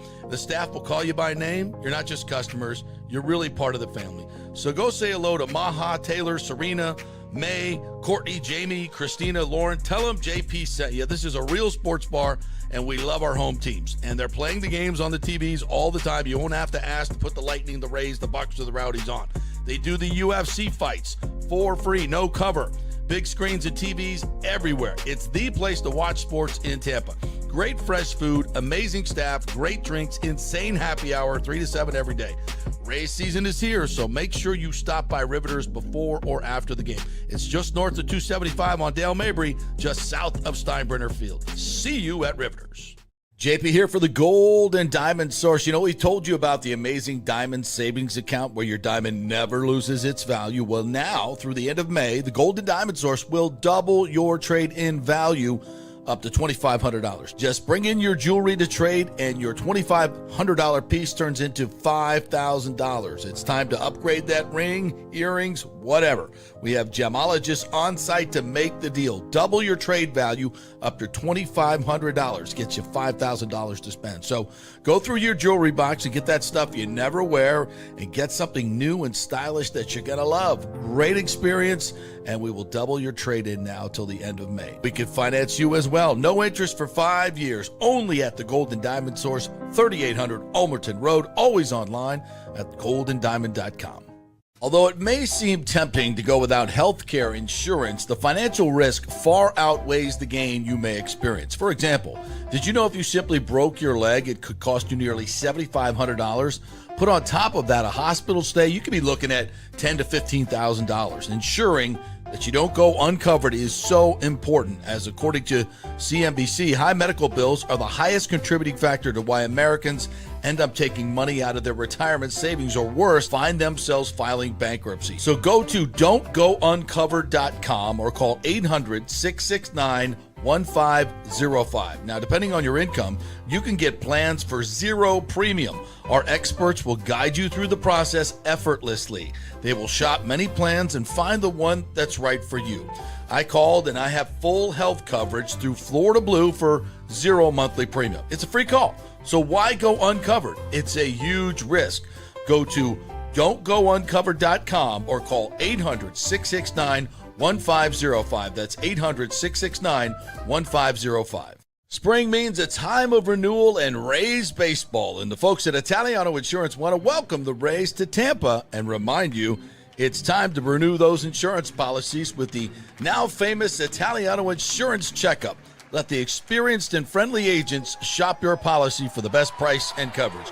Famous for saving me over $1,000 on our auto insurance last year and over $500 on our homeowners. Now that's a grand slam. Might as well get a double play by adding flood insurance and business insurance to your portfolio. Costs less than you think, and trust me, you do not want to risk your home or personal wealth.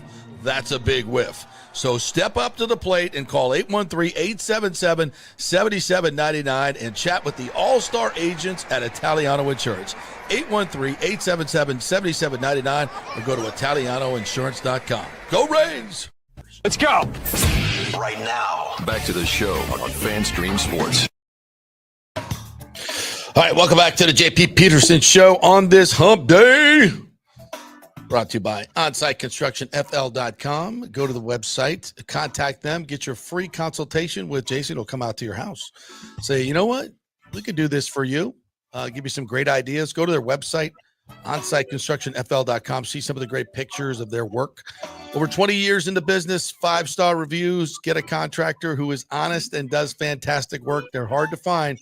So get on the list in case a hurricane comes. You'll be on their list if you get their free consultation. OnSiteConstructionFL.com. All right. So this has to be my favorite story of the day. All right. Have you heard of the enhanced games?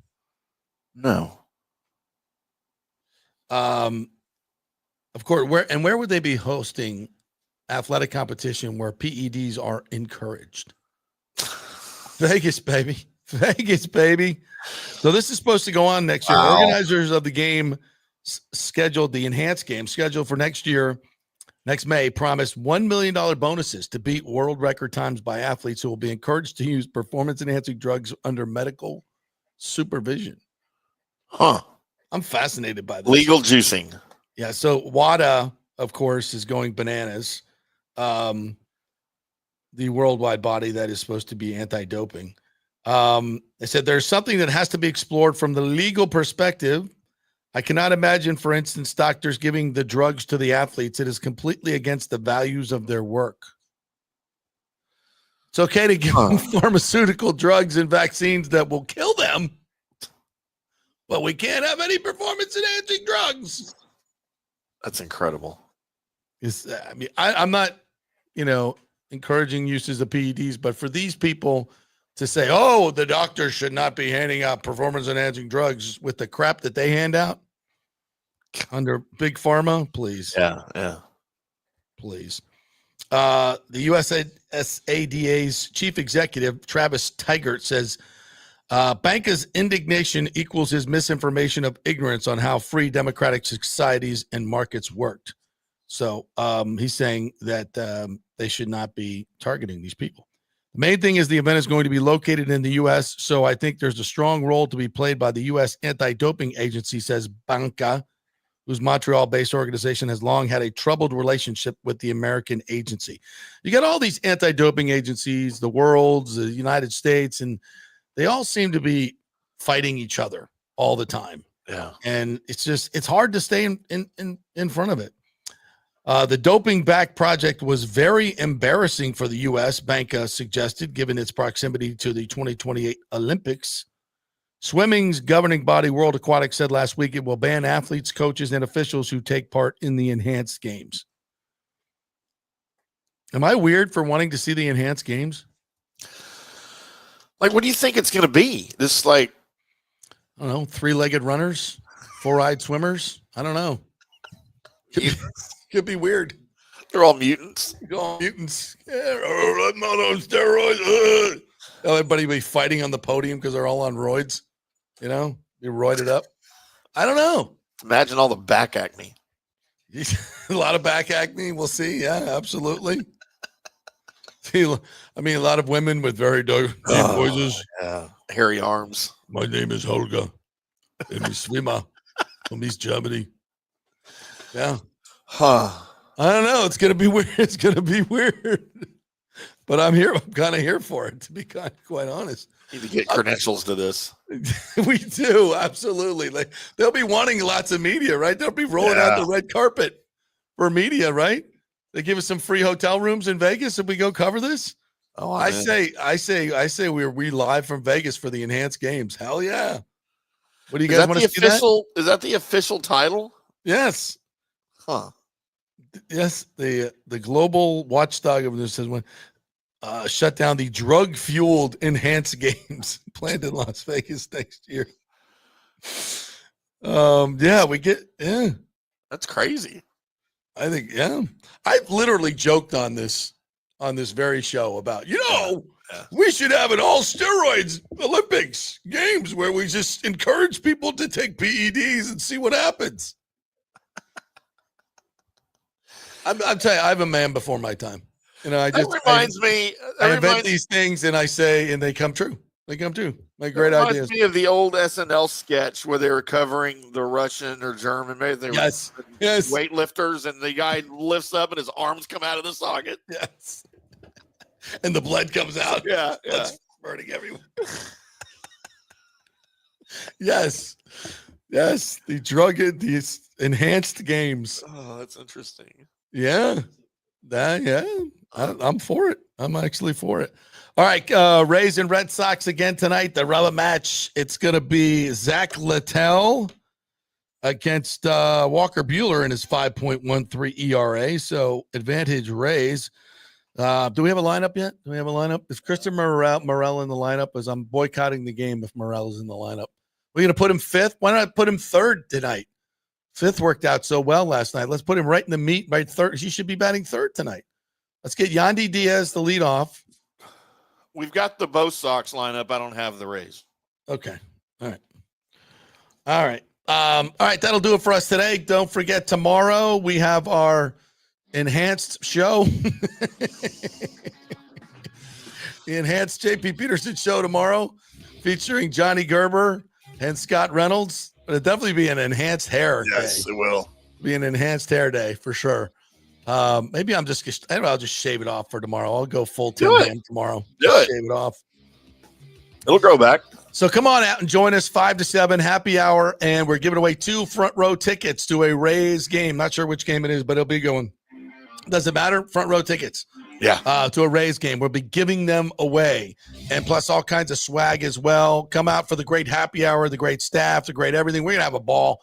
We're gonna watch the U.S. Open. We're gonna watch the hockey game as well. So come on out and join us from 5 to 7 tomorrow night. We'd love to see you. Have a great day, everybody. Go Rays.